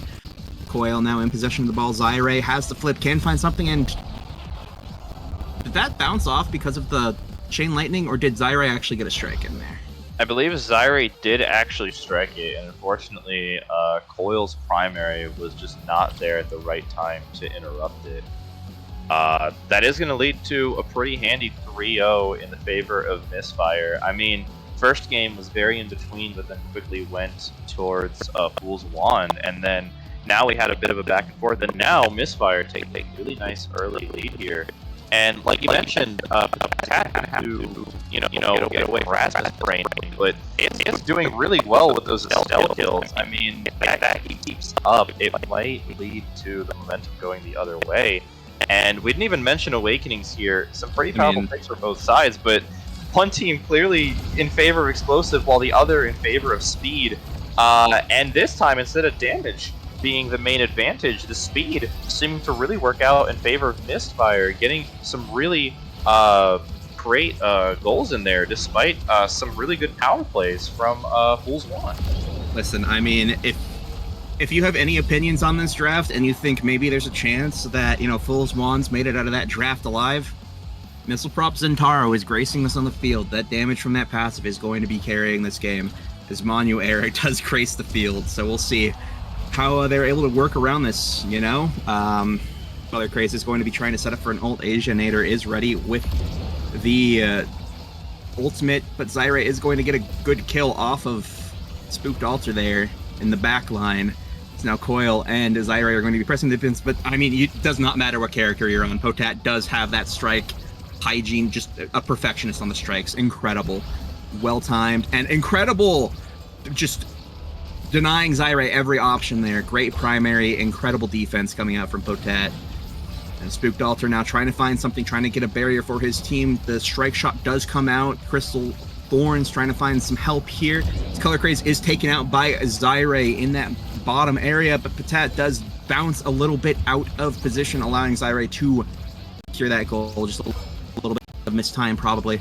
As Spooked Altar and Potat now have to play the power play defense. Color Craze is back up. Ultimate is being channeled, but it is swiftly evaded by Zyra, who is now posturing for another goal and finds it with that Julie Dash Punch combo. I mean, powerful stuff here. Zyra, I guess you called it earlier. Zyra's really got a Julie and is just using it to some really amazing plays here. Patat, though, I didn't even get to call this out yet. Patat, with some of those dodge strikes, have just been so clean. And if it wasn't for that, it would just be so much more in the favor of Misfire Dynasty. But that defense, in this case, that offense, Spooked Altar are going to have to be careful, but otherwise, they've got a bit of a power play on their hands. Going to try to make it work, although really got to be careful. Zyra moving up a little. Spooked Altar is going to get a good use out of the flip, though. While they are alive, he is going to lead. So barrier going down. Zyra is going to pick up a barrier. Going to use the insta-flip to pick up another one. Coil, great pass to Zyra. Going to try to move it through, but Patat, again, with those dodge strikes. I called it out earlier, and it's still continuing. Amazing play there. Not fast enough to catch that downward hit from Patat, allowing the clear to go through. Now Altar and Color Craze trying to make an offensive play of their own. Able to keep the core up really well, but great hold from Asianator and Coil. With the flip coming out, going to try and set up. Not quite enough. The great Atlas primary, though, is going to keep it back in the hands of Zyra and Coil. And as I'm saying that, it's already back to Spooked Altar. And as I'm saying that, Asianator is red coring it over. Team player doing work. And Zyra going to make the most of it to Dash Punch yet again. Core is going in. Misfire Dynasty may just be taking this one all for themselves. Yeah, I mean, just probably an unfortunate attempt to do that, down clear angle, gets the dribble instead, and Zyra takes perfect advantage of it. Now, as we get into this draft, there's, quite a bit on the board. It looks like we are opting for Orb Ponderer on Color Craze, Big Fish on the Juliet, just great pick. I mean, nobody's getting a bad pick so far, it looks like, that nerfed Castellast on Era actually recently rebuffed, so might be a good pick. Unstoppable on Patat, this could be big. Unstoppable on the goalie, great pickup. Asianator does get a little bit of stagger scaling though. Peak performance is going to make them go a little bit faster. And Prize Fighter on Spooked Altar, maybe get a little bit more damage down. That starting 23 power could mean a lot. Just don't die. Yep, don't die. Name of the game here, especially with what everyone's packing here in terms of damage and knockback. You gotta really be careful. Though, the Tat, amazing hold here with the barrier, is unfortunately going to lose it though. Great strike war there by Zyra. and the ult coming in. The flip gonna deny the Oh, Vice wow. ult, not even going to strike it in themselves, not gonna check the strike ward, just gonna pass up to Coil, who is fully ready to strike it in the goal. Great team play there, and again, Misfire Dynasty starting to really run with this set. It's on Fool's Wand to change up the pattern here, make a bit of a difference, and completely change the game. Although great ult here from Color Cray is going to deny a lot of space and put Zyre a bit out of the play there with the low health and fairly low energy. Yeah, you know, the one barrier down for each team. We'll see what they can do with their resources. Zyre is going to manage to pick that one up with the assistance of Coil, and now just walk it in, and you have priority there against Potat if you're Zyre, and you're just going to find it. The Fool Swans are going to have to dig deep from within themselves and find a way to climb back against what seems like an insurmountable amount of pressure from this Coil and Zyre combo. You know, it really speaks wonders when your goalie is level 5 and you are level 7 and 8. You are just doing it all. I mean, yeah, Coil and Zyre have been just really running away with that offensive pressure. Era is a pretty standard high pick here on this map for a reason, and Coil making the most of that with some of that great Era movement and pressure to complement Zyre's brawling. And you saw it right there. I mean, Zyre just finding the opportunity, moving it in, Patat not having the chance to core flip. Very different story here from previous games that were a bit more even between both teams. Misfire Dynasty just finding the opportunities, finding the chances to move it through, and that is going to give a very handy victory to Misfire Dynasty in this best of 3. Yeah, you know, it was a back and forth game for the first 2 sets, but the map might have just been what they needed. The picks might have just been what they needed. You know, we said this was going to be a very precarious draft for the side of the Fool's Wands and Misfire Dynasty. You know, we can look at it with knowledge from the future, prove that right. So, you know, impressively played is all I will say from the side of Misfire Dynasty on this night market match. It looks like Fool's Wands did want to go into more KOs there, and initially they were really getting it through. I mean, Patat, amazing Estelle kills early on. I mean, we commented on it earlier, and if they had applied a bit more damage, it might have worked out. But I mean, in the end, the speed from Zyre and Coil, Era just benefits so much from having that ability to move around a map like Night Market. And when you make the most of that, having a bit of damage on you isn't going to be able to do much. In the end, Coil Zyre just making those great opportunities to move through. And when you have an Atlas like Asianator backing you up on that defense, it's just so nice to be able to hold that and convert to offensive pressure really quickly. Patat able to do a lot of that as well, but having to spend some of those abilities on kills does leave Patat a little short on some abilities that could be necessary later. It doesn't matter as much because, again, Patat, really great goalie, moving in some of those dodge strikes, like I mentioned earlier. And Color Craze and Spooked Altar were also making some amazing plays with some great pressure from the Vice ults, and Spooked Altar doing some nice conversions on the Zentaro. But in the end, just not enough chances to move it through. Coil and Zyre making a lot more of it, and it gave Misfire a pretty clear advantage. And the Awakenings didn't do too much to alleviate that with how much benefit they were getting. Yeah, absolutely. You know, in the end, execution and drafts. That's what this game can come down to sometimes. So, well played from both teams. Me and Frying Pan Man will be leaving you tonight. So, I hope you will enjoy your next game. I believe, you know, word coming through is that it is Corpse Control versus Dubu Party. So, you know, another heater for you. Hopefully you have enjoyed your time here tonight. Don't leave, y'all. Drink your water. All right, then come back. Come back for more NAST, more nasty coming to you live very soon. But for now, we'll catch y'all on the flip side. Hey, and stay tuned. You're gonna love these casters coming up next. Bye bye. See y'all.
Hello, everybody. Welcome back to our second series of the night. I'm Lego Mage here with Borg, and we're going to be getting into it in just a moment. They're doing their picks and bans and stuff, but it is Corpse Control versus Dubu Party up in the winner's bracket here. So it's going to be looking like a pretty nice game. Borg, how you doing tonight?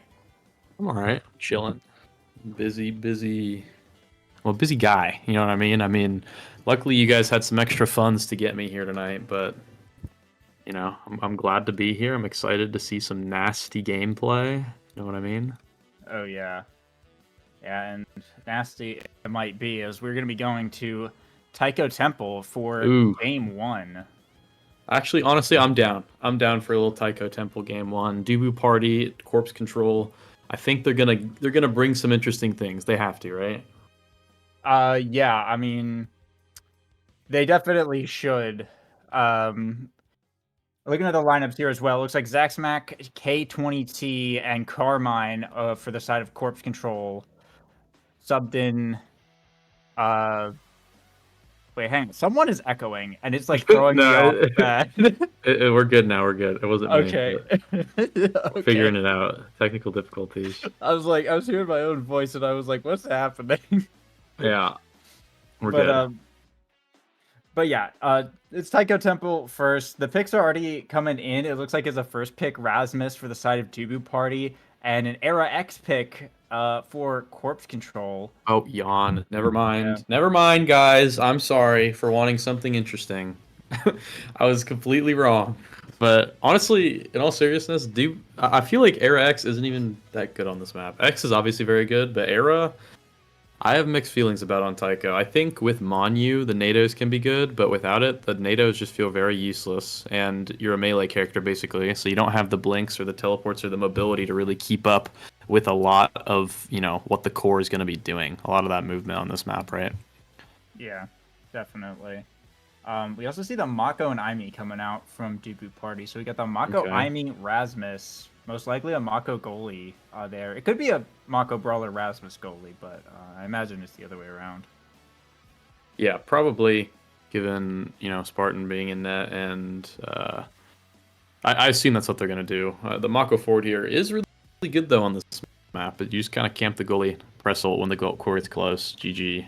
So, it's definitely pretty good, especially in, I would assume, this league. I haven't really been watching too religiously, so I'm not sure if it's been pulled out that many times so far, but definitely is the I call it the low chow killer, that Mako forward pick. It's pretty annoying when you don't actually know what to do against it. But I doubt we'll be seeing it. But I do like the Aimi pick. I think the turret and also the glitch pot. Like, every ability that Amy has is just really, really useful on this map. Also, a blink to help reposition. Also can look for pretty interesting kill confirms. So really, really good character on this map. Do we have the last pick for Corpse Control? Yeah, actually, it just came in. And this is kind of an interesting one. They picked up Zentaro. So this is Era goalie, it looks like. Okay. I actually like this more. Believe it or not, I actually like this more. Unless they're running Zen goalie, which then I don't think it's better, but it's cooler, so I'm down for it. I'm down for either of these. I don't think it's Zen goalie. It's probably Era goalie. I think X on this map, even as a midfielder, is good because you can just kind of block off like a certain section, right? And then Zentaro, obviously, just a really good character in general right now, not only on this map, but in general, especially after they saved him. With the Dash Awakening now, you can just go through the middle easy, no problem, no bugs here. So excited to see what that comp actually ends up being, whether it's Era goalie or not. I think we have a good idea of what's happening on the other side, but hey, there could be some interesting little flex picks here on both teams. So we'll see when we load into the game what it actually is. Yeah, I'm definitely interested to see it. I don't think Era goalie is something that's been played in this league, at least. Really? Okay. Really all that often. I actually, I don't think it's, as far as I have seen, I don't think anyone's actually pulled it out yet. In leagues in general, I haven't seen it very much. Yeah, it's a very rare thing in leagues in general, but I mean, we've seen Yeah. Demons do it. They did it this season. Yep. Once or twice, but I don't think down here we've seen that yet. So I'm excited if that is in fact the play. It's Ariel's hotshot start as well. So if this is Okay. Era goalie and they go for like the strike shot pick, I mean, I'm just saying like that you get an extra buff with that as well. So I'm curious to see how that's gonna play out. With aerials, it might just be the Zentaro goalie. You get a dash awakening, you get eject, you're going straight through that middle. I mean, hey, if you can't defend the barriers, if you're not going to defense goalie anyway, just you might as well blink forward. You know what I'm saying? Just full offense. But I mean, like you said, it's probably the air goalie anyway. Either way, Zentaro with aerial is very, very good on this map. So whoever is playing that, whoever's going to be piloting that is going to be really, really happy. Swaghaver and Doxy also going to be very happy with the aerials. I believe both of them will probably just be taking the aerials. Maybe Swaghaver on the Rasmus taking the hot shot. But yeah, I'm definitely going to give the edge to Debo Party here in terms of their comp. I think it's not unwinnable for either side. I think maybe like a 65-35, 60-40 minimum is what I'm going to give the comps to. But as we've seen in this league, comps really don't matter, in my opinion. I think I last game in the, what do you want to call it? I forget the teams, but the last series we just saw on the night market, I actually thought that the Estelle Vice Centauro was a way better comp than that Julie Era Atlas on that map. However, the Julie Era Atlas is just way easier to pilot, way easier to actually do what you want to do. So the mistakes coming through were a lot less on the side of the red team that won, right? So we might see that here. The easier comp, the more straightforward one might just be the winner. Yeah, But I need to see what the comps are before I can say what that is. Yeah, it's very true though. I think we've seen that situation emerge at least a few times where a team will kind of draft this crazy comp, and it might like sound like it can do a lot on paper, but then you know the mistakes start showing up, and you know the kind of the more classic strike the core, win the strike war, and get it through ends up just winning because it's just easier to execute in a lot of situations. That may be what we end up seeing here. But I mean, this being Tycho as well, and there being a Zen and an X coming out from Corpse Control, should they choose to go the route of finding KOs and maybe playing it more like a little KO comp, I'm curious if that ends up being the angle. I feel like that kind of makes the problem a little bit harder where you have to be even more kind of on point with how you're piloting this. But if it does work out, there is more payoff, but obviously it's going to be a lot more risky. Yeah, I don't know, I'm not the biggest fan of it. We actually just saw in my game that I just played in Nassel, the Zen midfield X forward. It is also something that my team literally played as well. It's something that we have played and have experience with. So if that is what we're seeing, it's not really... The only reason that we've done it were two reasons. One, it was on Demon Deus, because you're kind of allowed to run double brawler on that map. And two, I'm him on Zentaro, right? That's the only thing. So if you're not him on the character and you can't make it work in every situation, or it's not just the bissiest biss of a start ever, and you're on like a double melee map, I feel like it's just not good. In theory, it does a lot of damage, but it's all melee damage, right? So if you just walk away from the two melee characters sprinting at you, or you use your abilities to peel, it's very easy to just for your goalie to clear and for your goalie to play around it. So we'll have to see if that is what they're going to go with and see how they actually end up piloting it. Very curious to see if something like that would work in NAST. Obviously, it's something that we've even seen Nassel players struggle with, so I wouldn't expect it to be super efficient here, but hey, maybe they're just going to pull out the Zen goalie or something crazy anyway. And as we're seeing here on the side of Debu Party, it is going to be that Mako goalie, and we'll have to wait and see what it is on the other side for Corpse Control. Yeah, no big surprises there at all. It's really just the old reliable pick on this map. Even after the nerfs, I mean, you just sit there and hold shift on the single barrier, and you can kind of hold forever, especially you got two melee characters just trying to stuff it through. Mako is kind of the antithesis of stuffing, really, so you're getting a lot of value out of this pick. Yeah, I mean, they banned the Asher, but just lock in the Mako anyway. I think the Asher on this map definitely is a little bit better, but Mako, definitely not a something that Spartan is unexperienced on. I'd say Spartan is probably more experienced on the Mako than anything. And it is going to be that eject button Zen goalie. I knew it. I knew it.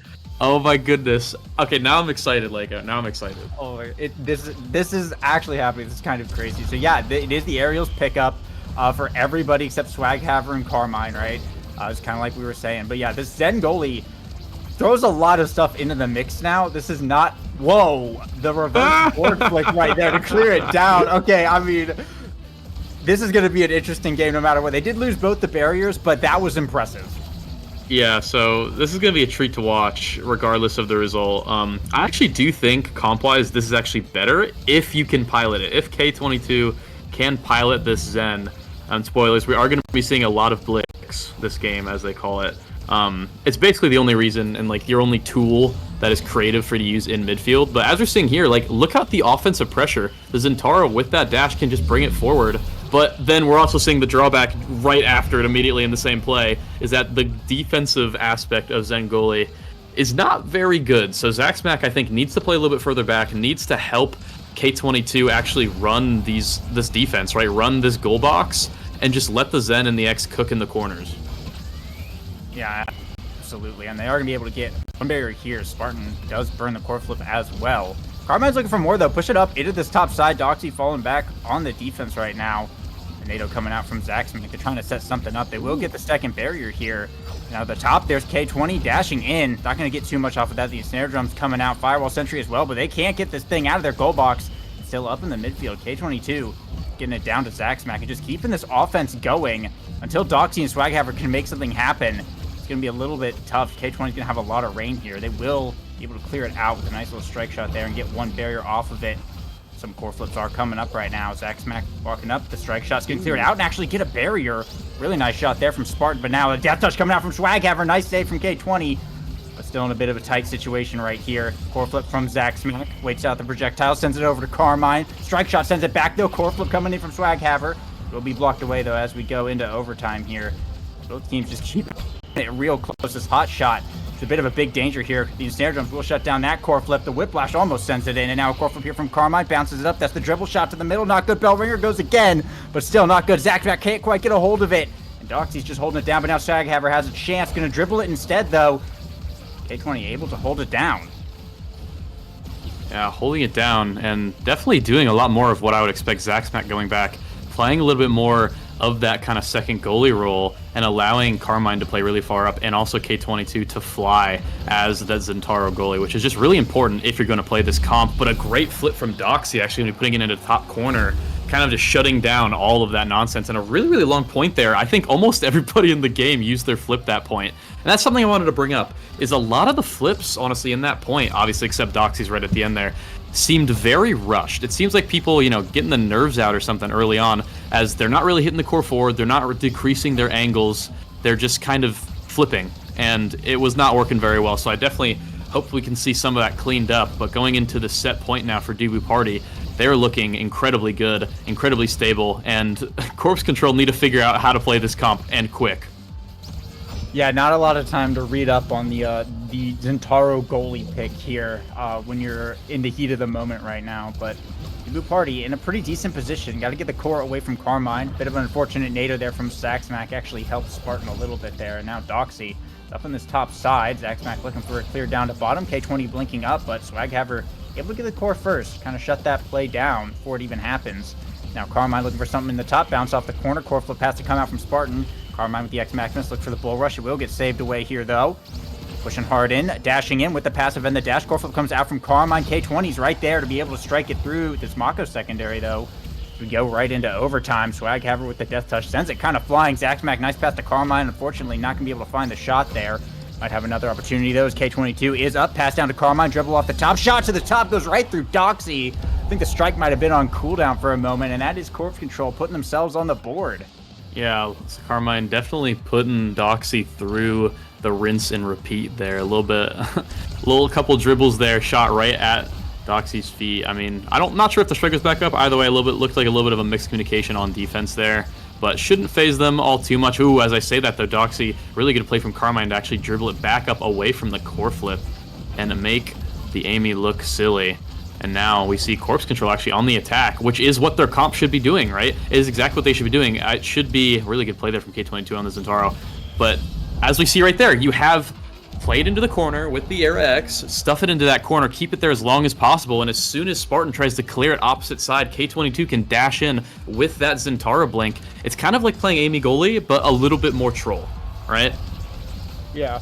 I mean, it's pretty much the same game plan. Like, you send it to open space, you're basically sending it to K20 if the dash is on cooldown, which a lot of the time it ends up being having that extra cooldown from the eject button and whatnot.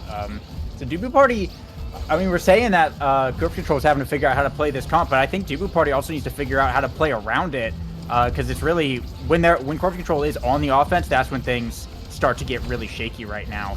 Dubu Party is keeping it up for the moment, though, as it was one barrier to one barrier, and Flip's getting burned now. Carmine finds the second barrier off of Dubu Party. Now the battle over the midfield kind of ensuing here. Doxy looking to keep it up. Nice dribble from Carmine off the center, finds the bell ringer. Spartan's right there, reads the angle on that one. Now Swaghammer pushing it into the corner. Trying to find something. K20 dashing up, there's a flip. Doxy able to defend that one though. Firewall comes out in the bottom, but not quite able to grab anything, unfortunately. Nice pendulum from Swaghammer with the hot shot. We'll find the second barrier flip from Doxy. It is defended away from K20 and Zaxmac though. Going to overtime, there's the glitch pot from Doxy trying to get it in. Ooh. Carmine gonna find a KO with the X Maximus, and that's a power play though for the side of Corpse Control. Zaxmac just keeping it up, looking for the shot. It's defended once by Spartan. That flip comes out. K20 gonna be able to maybe send it around. Swaghammer with a death touch, and K20 can't find the dash. It's Dubu Party takes set one. And we just see the weakness there of the Zen goalie. Swaghammer actually really excellent placement there, putting it right in between the bottom of the goal and where the Zen goalie was, where K20 was. So you have to time that dash so perfectly, and with the delay, it feels like it's almost impossible. You just have to know exactly what you're doing with the overtime speed. It is very, very difficult. And speaking of speed, Doxy going to be picking up that stacks on stacks, which is going to be really help the midfield in this game so far. Actually, Castellas, which is a bit of an interesting pickup I'm seeing coming up for the X. I guess just wants a couple more ult hits. Not really that popular of a pickup these days, but you know, I can definitely see the uses here. Twin Drive going to be going in for K22. Obviously does not need the explosive entrance since they already have aerials. Explosive entrance going to be taken for Swaghammer.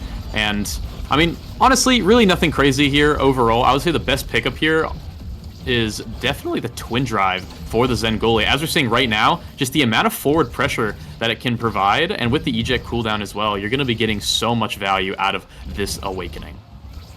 Yeah, I definitely have to agree with you there. A nice primary, though, from Spartan. Actually starts the power play for Dubu Party. They're going to have something to work with right now, as K20 is going to be kind of forced into a bit of a defensive situation, and with an Era, it's going to be a little bit tough to defend here. The second barrier will stay up. Unfortunate pass. That's the nice position there. It's going to be able to find second barrier here. We're going to start Dubu Party off to a good start here. Spartan looking to get the core up. K20 with the Oni's blade. Gonna send it over to Carmine. Pops the X Maximus. His bell ringer. Gonna put in the jail though.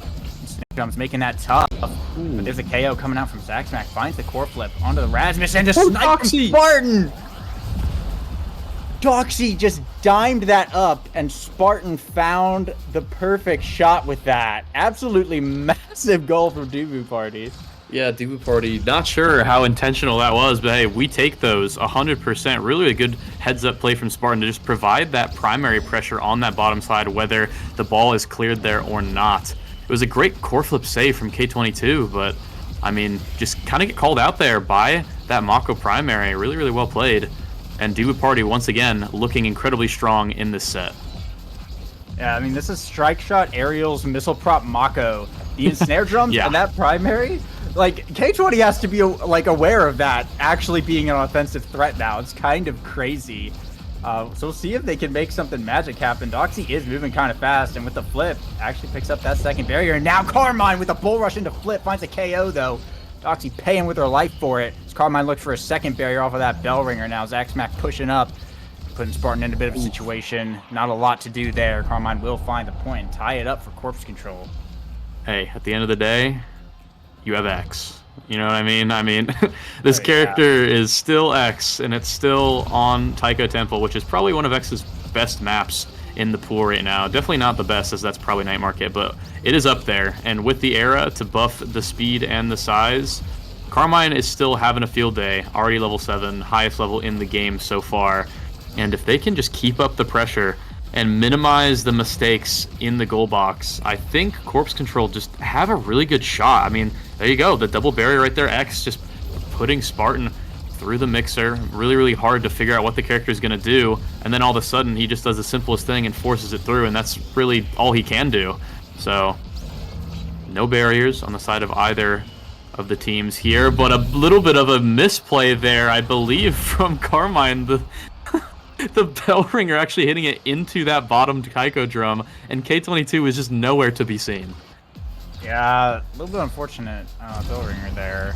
I mean, you don't want to put Dubu Party on set point like that, but I mean, Corpse Control do have a chance to bring this back. The opportunities could be going away, though, as both barriers going down. The Firewall Sentry and Flip now coming out from Doxy. Just pass up to Swaghammer, doesn't even need to hit it.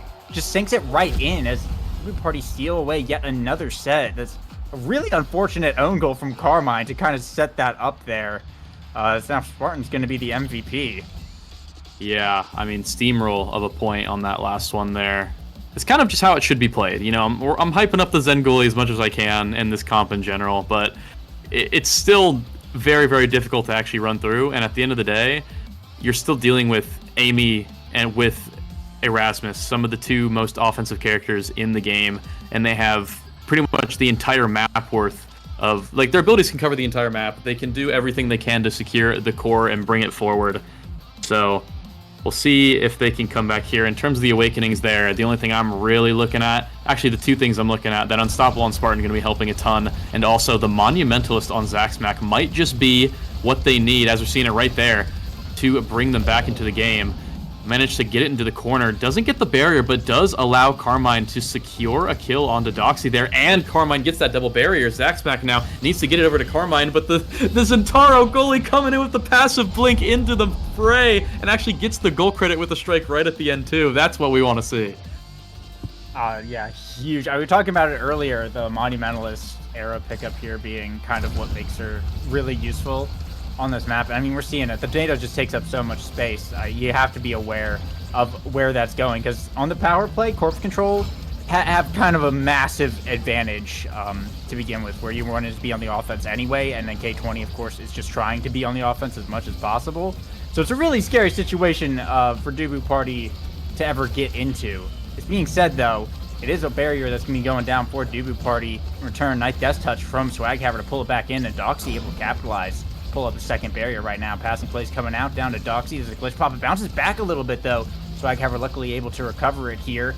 K20 kind of fighting hard on the defense. We'll be able to clear it out and back in the midfield, though. And another KO. Carmine with a bell ringer. And now K22 getting back up in there. But Swaghammer running away with the core now. Dribbling it hard. Trying to buy some time for Doxy to respawn, it looks like. Spartan also trying to buy a little bit of time. You're keeping it away from Carmine. And there's Doxy back online. But K22 running up there. Oni's Blade in the corner. There's a passive X Maximus coming out from Carmine. Finds the bell ringer. But the Firewall Sentry from Doxy shutting everything down. Of course, her health bar is not looking too great either.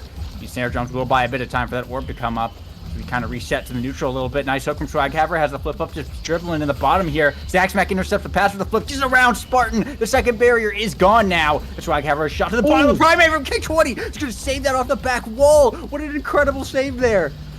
They're still going, though. Core flip coming out. Swaghammer stalls out. Shot to the top. Pendulum swing with the hot shot. It's too fast for K20. What a crazy point. Wow. I mean, really good play from Swag there. Just flips, stands in place, waits for the perfect time to layer it with that pendulum swing into that top corner. K22 is just not quite there in time. And a really wild point. I mean, we saw the KO on Dubu Party, right, on the Doxy, but the work from Swaghammer and the Rasmus in general, just keep the core forward as long as possible, made Corpse Control's day so incredibly difficult, and they're seeing Corpse Control still struggling in the defensive side. This Amy and Rasmus are just so incredibly hard to deal with. Clearing it out is a monumental task that might only be able to be done with a Monumentalist era, but I mean, yapping aside, K22, unfortunate there, the blink actually just barely missed on that top side, and then because you have the passive, it makes that strike not hit the core, whereas usually it would, right? Because the range is slightly changed when you have that passive up. So just yet another weakness of the pick there, and really unfortunate the way it is going for Corpse Control. They're still in it though. Last point, match point here for the side of Dubu Party. So Corpse Controls do have a very, very big mountain to climb, and Doxy is taking away their boots right now, trying to get first barrier gone, second barrier trying to go on the side of Dubu Party, but Corpse Control managed to find their way out of it for now, but they get KO'd. K20, no! Huge ensnare drums coming out. That's the power. Without a goalie, you just got X era now on the defense here for Corpse Control. Carmine does have a flip, but it's probably going to have to get burnt just to stay alive. Zach's not doing a good job of stalling out, though. K20 will come back alive, but with no barriers and on a match point like this, they're hoping for a miracle to not have anything crazy happen. Swag Haver pushing into the bottom. Nice defense from Zach Smack, but another KO on just K20. Doxy's going to find it. And now it's once again just Carmine and Zach Smack in the net right now as we go into overtime as well. The hot shot really going to be kicking in here. Carmine burns the core flip, bull rush to the top to buy some time. K20 back online here. Swag Haver is looking for this point. The glitch pop into the snare drums. They keep it for a moment, but not long enough. And that's Dubu Party going to take the game there. And these snare drums too much to handle. Dubu Party looked pretty good on that. Corpse Control. The Zentaro goalie, it was cooking. There was some cool stuff, but I don't know. I don't know if it's ready yet. It's not ready yet. It needs some more time in the kitchen. You know, has some tech here. I've seen it work before. It's not something I haven't seen before, but it's really, I mean, memes aside, it is actually just really difficult to pull off. I'm gonna be honest. Definitely saw some cool things from the pick. K20 definitely didn't look like a stranger to it, but with how much offensive pressure that Rasmus and Amy have, it's just really difficult to keep up with all of that pressure.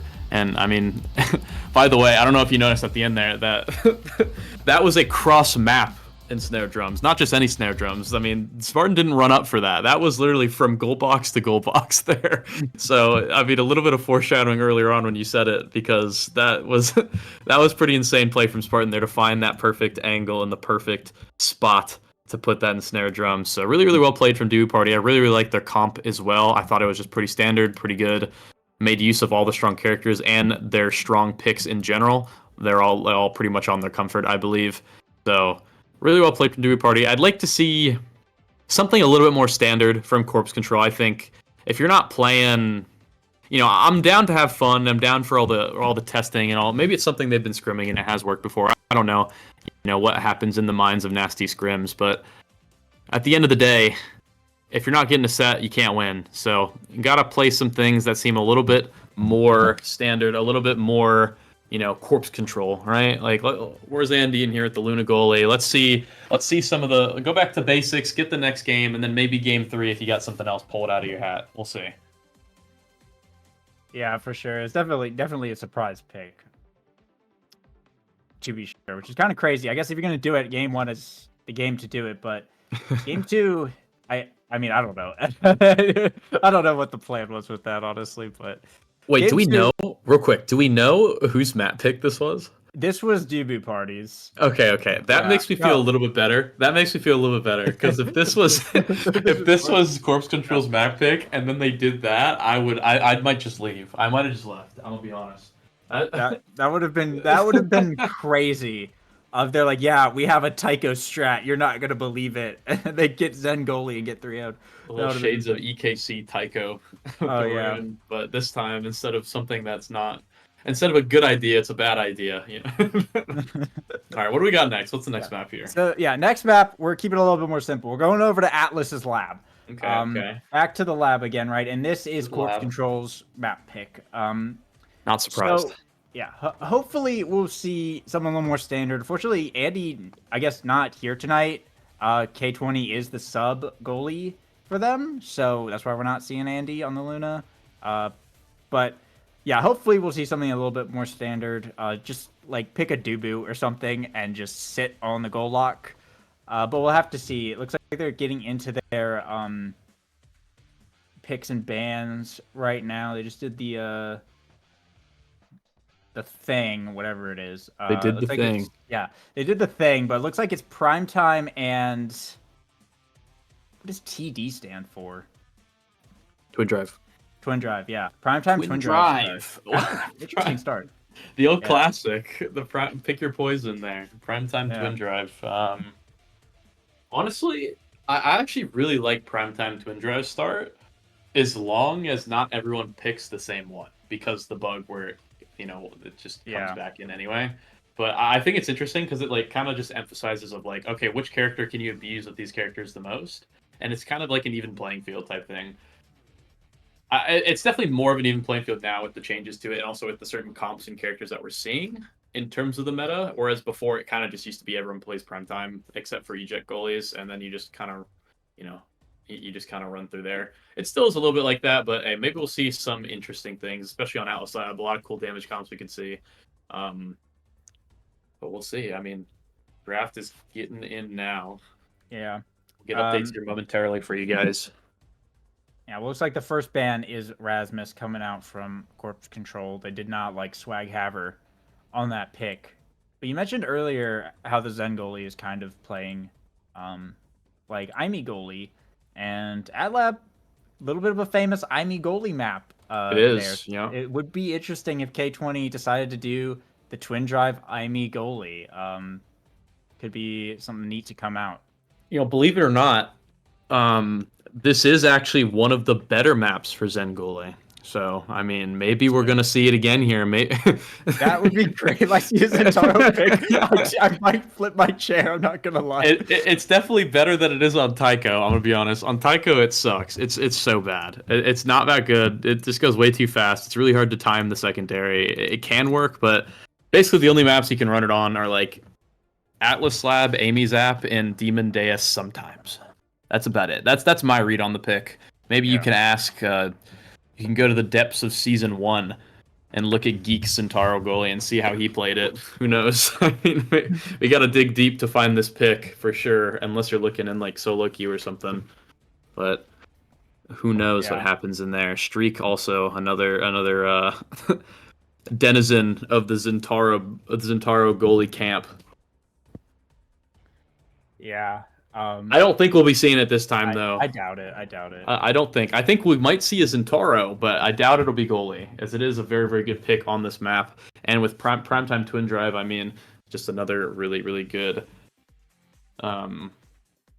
use of Awakenings on the character, right? And do we have an idea? Is it the same roster still, by the way, for Corpse Control? Yeah. Same roster for both teams.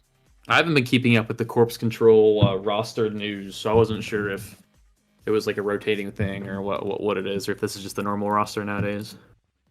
I think Andy's like normally there. K20's been in a couple times that I've seen, but they're keeping it the same for this series. They haven't changed it out yet. So. Gotcha. Looks like a Kazan band just came in though from Dubu Party. Makes sense. So Rasmus and Kazan? Yeah, Rasmus and Kazan bands. Ooh, low brawler pinch. That's what we like to call it here. I mean, on Atlas Lab, there's not that many brawlers that I think are really good, and 2 of the good ones are banned, so there's pretty much just Zen now. X is okay-ish, same with Julie, okay-ish, and Asher as well. I think the stuffing brawlers are definitely not as good on this map because of how much damage presence there usually is. And with Primetime Twin Drive, you're not really getting anything crazy on either of those characters.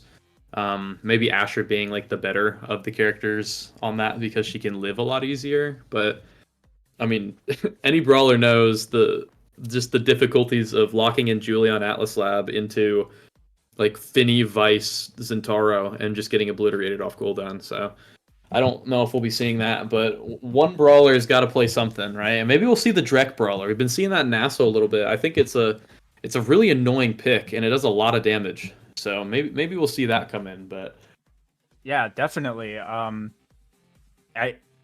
We were watching, when we were I was casting the Bun Bun game, and we are seeing the direct pick come out from Scyther 12, and he made it look. I mean, we already knew it's been on the rise for a while, but he made it look like genuinely very scary against Sad Boys as soon as he got the Deadeye pickup. It was broken. It was like a little bit terrifying. I'm convinced it's broken, Lego. I mean, I've always hated this character. I've hated this Shrakar character since beta. You just damage dump and then you emote, and it's so annoying. And now with the buff to the knockback, where when you go invis and your first strike out of it is more powered, it also works with your hits, right? With your ult or your shotgun. So if someone is about to be staggered or is staggered and you go invis with pummelers and just shotgun them, they go halfway across the map.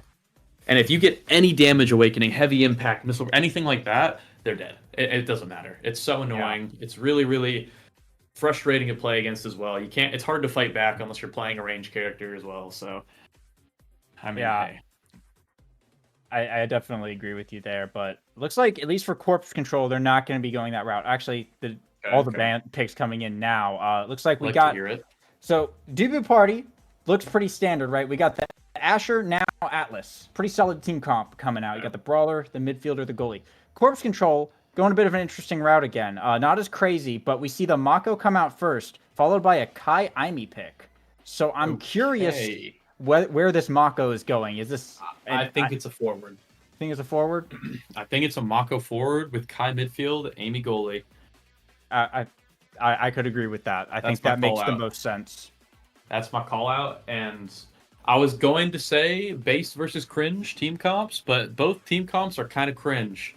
So it's a battle of the cringers here with the standard I'm going to live and you can't do anything about it. Atlas now into Mako forward. If it's Mako forward. If it's not Mako forward, it's definitely a lot cooler.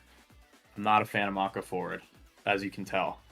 But either way, interesting team comp for Corpse Control. I think, obviously, debut party, pretty standard. Not a lot of options with the bands coming in.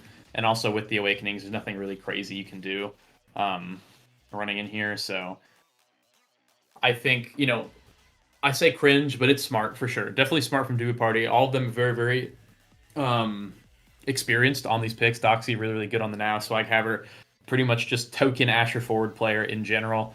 And then, it's Atlas goalie. It's just, there's nothing crazy here. So they're all on their comfort once again. And I think it's going to be one of those cases again here, Lego, where comfort trumps all. That's just how I see it. Yeah, I can definitely agree with that. Especially if this does end up being a Mako forward, Aimi goalie, I think we're going to see a lot more of the same problems that we were seeing last game, where once kind of Swaghaver and Doxy are able to get control of it, things will start to fall apart a bit on the defense for Corpse Control. It's going to be tough with an Asher, especially Swaghaver's Asher, just up in your face, and Doxy just running around giving more speed boosts for an Aimi to defend like this. So they're really going to have to keep the offense up on Corpse Control in order to make this work. And that's going to be kind of tough because you're not really able to deal really any damage with now Atlas in the backline here. And it looks like it is a Mako goalie, though, K22, going twin drive pauldrons. So double midfield coming out from Corpse Control. A bit interesting. Yeah, so this is another route that I was actually seeing, because I do know that Carmine really likes the Kai pick. I've seen it a lot in solo queue from this guy. Really enjoys playing the Kai, and also one of the few characters that is, a midfielder, but you can kind of just flex to forward anyway because of the stuffing pressure of their abilities. But it's not going to matter as the Mako goes down immediately. Swaghaver taking them out instantly with that barrier beam, and just it's only a matter of time until the core goes in from there. Great play from Swaghaver to start it off. Yeah, I mean, we can only hope that that is not a prelude to how the rest of this is going to go. It was a really unfortunate double barrier at the beginning there. Looks like Zaxmac getting a nice KO, though, to kind of even things up a bit. And Swaghaver's actually also looking low. The Gigs Blast from Carmine. It's a double play right now. Spartan left to defend all by his lonesome. A lot of passing coming out, but the barrier still holding for now. Zaxmac will find it with the glitch pop, but Doxy is back online. Looks like Swaghaver coming back up now, but with no barriers, it might be a little bit tough here. Them scores. Zaxmac looking for the pass, but just keep sending it to Doxy, and Swaghaver able to pick up the KO off of that. That was disgusting. I mean, the range that Asher gets on those KOs is so incredible, but we know it's as credible as Carmine with that play, but not quite able to finish the goal there. Really great defending there. Stalwart defense from Spartan there to just relax. But as I say that, a little bit of caster curse. Not stalwart whatsoever there. Spartan, let me defend. Knows he made the mistake. Just waited a little bit too long to find that clear angle and just lets it roll in. So unfortunate play there, but really, really good break for Corpse Control. Allows them to be on even ground here on this game. 1-1 now in the first set, and just narrowly avoiding a KO. Zaxmac there, trying to bring the core forward to Carmine, who can get a play going, possibly. Yeah, we're in the top corner here now. Unfortunate whiff on the flip there from Spartan, but Swaghaver does have the core for a moment. Doxy going to burn the flip past to Swaghaver. Nice Strike Wars one. Bring down that second barrier here as now Doxy once again looking to work the core back up the field for that scoring opportunity. Spartan on this bottom side. There's Astral Projection. Core flip coming out from Swaghaver. Shot to the top is going to be good. And they're going to earn the core flip off of K22 just as a bonus there. So debut party, big point there to bring him to set point. That's the second time, Spartan flip right in front of the goal, and it's just so much more patient than basically everyone else right? Just waiting for everyone to use all their abilities, and then finds that top corner angle once again. A little bit of deja vu from last game, and immediately gets that second barrier as well. I mean, Swaghammer on this Asher is just looking absolutely unstoppable already, and with the now behind you, backing you up, and an Atlas in the goal box to hold it down, it's basically like Swaghammer's game here, and not much else you can do about it. Almost finds the KO here again. Zaxmac forced to flip forward, and Carmine just trying to do something, but it feels really hard now for the Kai to get into this game. Yeah, Zaxmac hasn't been able to hit the core consistently up to Carmine. It's been kind of tough with every time Carmine gets the core, Spartan just has an expanse to shut everything down, and Doxy just running around in the midfield making things happen. There's another KO coming out from Swaghammer. If this guy ever gets 1-2 punch, by the way, it might just be over. This guy does not miss KO opportunities with an Asher, it looks like. Yeah, I mean, especially with the buffs that Asher got in a couple patches ago. Oh, another top angle flip there from Doxy, and Swaghammer right there to receive the core. Secondary forward to keep the momentum on that core right into the top corner there. I mean, the defense for corpse control just needs to tighten up here. I feel like it's almost all too easy here for the now Asher to just bring the core forward and take everything. And as we get into draft here, there's only good things as we see the big fish for the Asher going to be helping with those strikes a ton more. And I mean, not too much here. I mean, Rapid Fire, Hotshot, both really good. Not going to be taking either, just kind of waiting. Zaxmac is leaving Hotshot for Carmine as Zaxmac make a decision. I mean, going for the Deadeye, don't mind that. Definitely able to find a couple KOs, possibly on the Doxy, as they try to bring the core forward. Amy notoriously dangerous on the KOs here, but something that I'm looking at here, and I definitely think will make a difference, is that team player on the Atlas. Now Atlas doesn't even need to walk up whatsoever, can just turtle behind and bunker as fast or as far back as possible and let the team player do the work. As we see there, the increased core speed going to be doing, I mean, wonders for this side of Dubu Party.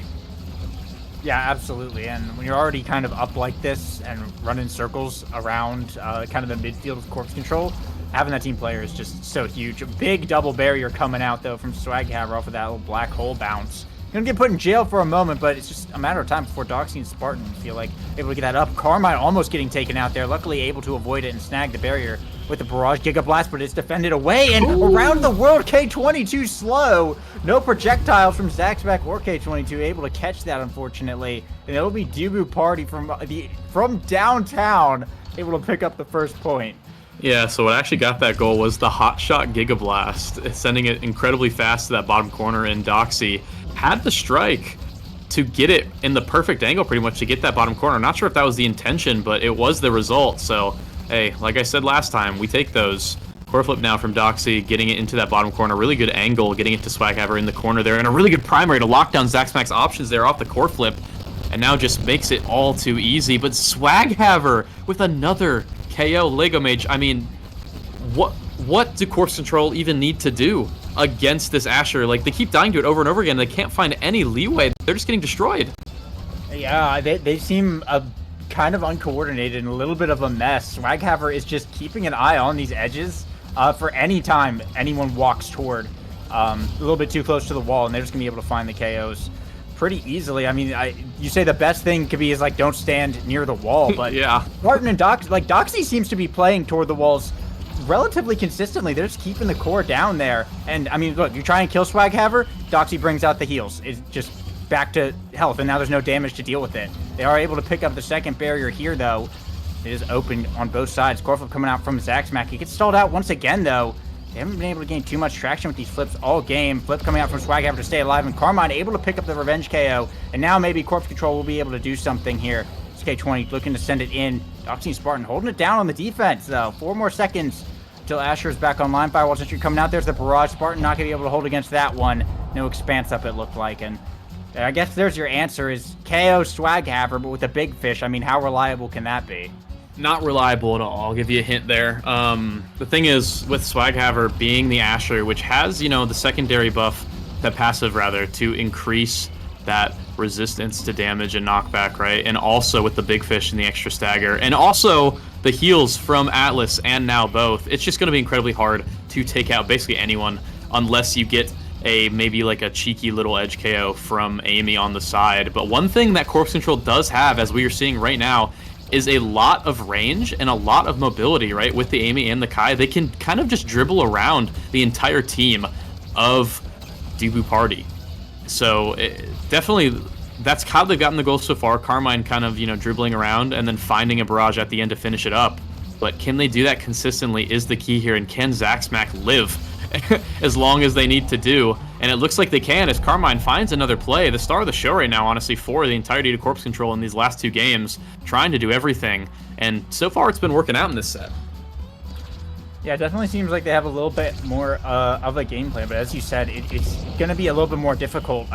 Getting a KO onto Swaghammer to start off, things might be a little bit nicer for them here. They are able to pick up 1 barrier and get the flip off of Spartan, but yeah, I think it comes down to what we were saying earlier, where Debu Party just have a little bit more of a straightforward game plan with their comp. They're all playing comfort. They know it's a very simple game plan of what they want to do, whereas Corpse Control, they got to dribble around, they got to stay far away, they got to get some good positioning, and they're really only able to pick up edge KOs as well. It's a bit more difficult, but when they are able to execute it, it will pay off pretty decently. But you got to bait out all these expanses off of Spartan, which is, you got 2 of them to deal with on the Twin Drive start. So it takes a little bit of time. The longer the rounds go, a little bit more favorable it ends up being for them, as that's more time to kind of play around the cooldowns. But it's a matter of getting the rounds to go long enough before Swaghammer just yeets someone off the edge or the barriers just collapse. Yeah, definitely a lot more variability in the Corpse Control team side, whereas Debu Party, more of that, I'm going to do this and you can't stop me type of approach. But, I mean, Corpse Control at this point has been doing a lot better to actually stop it. And as I say that, it goes right past. I mean, I'm like 3 for 3 on my caster curses today, I feel like. Even 1 in chat earlier when I wasn't even casting, so a little bit unfortunate there, but they're still in it. Almost gets that back of the barrier there, but Spartan last second saves it. Carmine just struggling to find it through. The triple goalie at this point for Debu Party. They're just waiting for their chance to attack, but Carmine going to be doing everything they can to attack. Great core flip, but Spartan going to be saving it in the end. And almost actually taking out with the primary, but no, Sad Boy is on the side there with the barrier. Going to be, thanking his lucky stars there. Spartan just not letting this barrier go down. But as I say that, once again, 4 for 4 on the caster curse. Zaxmac with the turret going to be helping keep that for now. But one thing you got to look out for here is Swaghammer has that core flip on point right now and trying to find a chance to use it. Doxy bringing it forward as much as possible. Going to be trying to use it to take out Carmine. Carmine a great evade to actually shut it down for now, and a great chance here to possibly score, but no, because Spartan's going to be saving it again and again and again. I mean, this guy cannot be stopped. That was like the last frame of Astral Projection that Carmine just hit it into, unfortunately. Maybe an opportunity here, though. But K20 needs to be able to not push too far up with the Pauldrons. It's going to be hard. Giga Blast from Carmine. Finally, the patience has paid off. Gets the KO to boot. Some big XP coming in. Level 8 on this Kai as well. The set will be going over to Corpse Control. As that was the longest point all series. That was a really, really long point. And looks like some potential nice rewards here. We see Happy Star and Stacks on Stacks also showing up. There's also some damage awakenings here. We got Stinger. Going to be the Chrono boost over on Carmine, though, which makes sense. You are Kai. You are moving fast. Stack pickup from Spartan. Atlas enjoys that speed quite a bit. Happy Star does fall over to the Imi Unstoppable pickup here from Doxy. Explosive on K20. Looks like Glass Cannon going over to the Asher here. Pretty good draft for Corpse Control. I think they get a lot of what they want. There's a lot more speed. They already had a lot of speed, but now they have a lot more. And that extra special plus the Deadeye now on Zaxmac. That turret is definitely something to be considering. Yeah, I mean, Amy with extra special, especially on this map, is just so incredibly good. It allows you to get that early core control. And with the extra speed, as we just saw there, getting for the Kai, and also the Mako going to be providing for the forwards there too, just going to allow Corpse Control to keep that offensive pressure. But, I mean, hey, you lose possession one time, and this Asher can just punish you incredibly quickly. So always need to be on the edge there. Doxy almost finding the goal there in between the passes of Corpse Control, but not quite able to find it. Carmine has to run back and help out on the defense a little bit, but it just seems like the unrelenting pressure from Debu Party is just, I mean, Spartan, even with the strike shot into the primary, going for damage here, but now has no abilities. This is Zaxmac's chance to set something up, but no, the Twin Drive going to be keeping the the Cosmic Expanse back up. And now, let's watch here. Core flips, 2 of them now for the forwards of Debu Party. Can they convert with it? Unfortunately, Doxy's not going to be able to, and the barrier goes down. I mean, yeah, 5 for 5 for real. 5 for 5 with the flip. Barrier falls. Carmine immediately scores. This is insane. Yeah, you can't make this up. You cannot make this up. Every time I speak, the opposite happens. So, I mean, maybe maybe I'll just start saying the most ridiculous things. Or maybe I'll start saying the most normal things, and then the ridiculous things will happen. Who knows? But yeah. Hey, back to neutral here. 1-for-1 barrier gone on both teams. Yeah, Swaghammer looking to make it too. Core flip comes out from K22. We'll be able to pass to Carmine. Nice setup with the barrage to find the second barrier here as well. Swaghammer is looking a bit hurt. Going to get healed up by both the ultimates of the back line there. But Zaxmac looking to set something up in this bottom corner. It's dropping the Firewall Sentry. That's Carmine in range. Back pass here to K20 just to keep it away from Swaghammer for a bit. But Swaghammer running up hard. Doxy as well. There's a speed boost coming out. Carmine looking to get something. But Corfo comes out from Swaghammer. Nice secondary from K20. But Swaghammer pushes in. Finds the barrier regardless now. On the defense here, Zaxmac and Carmine gonna pop the black hole with the barrage, and Swaghammer going down as well, a little too close to that wall.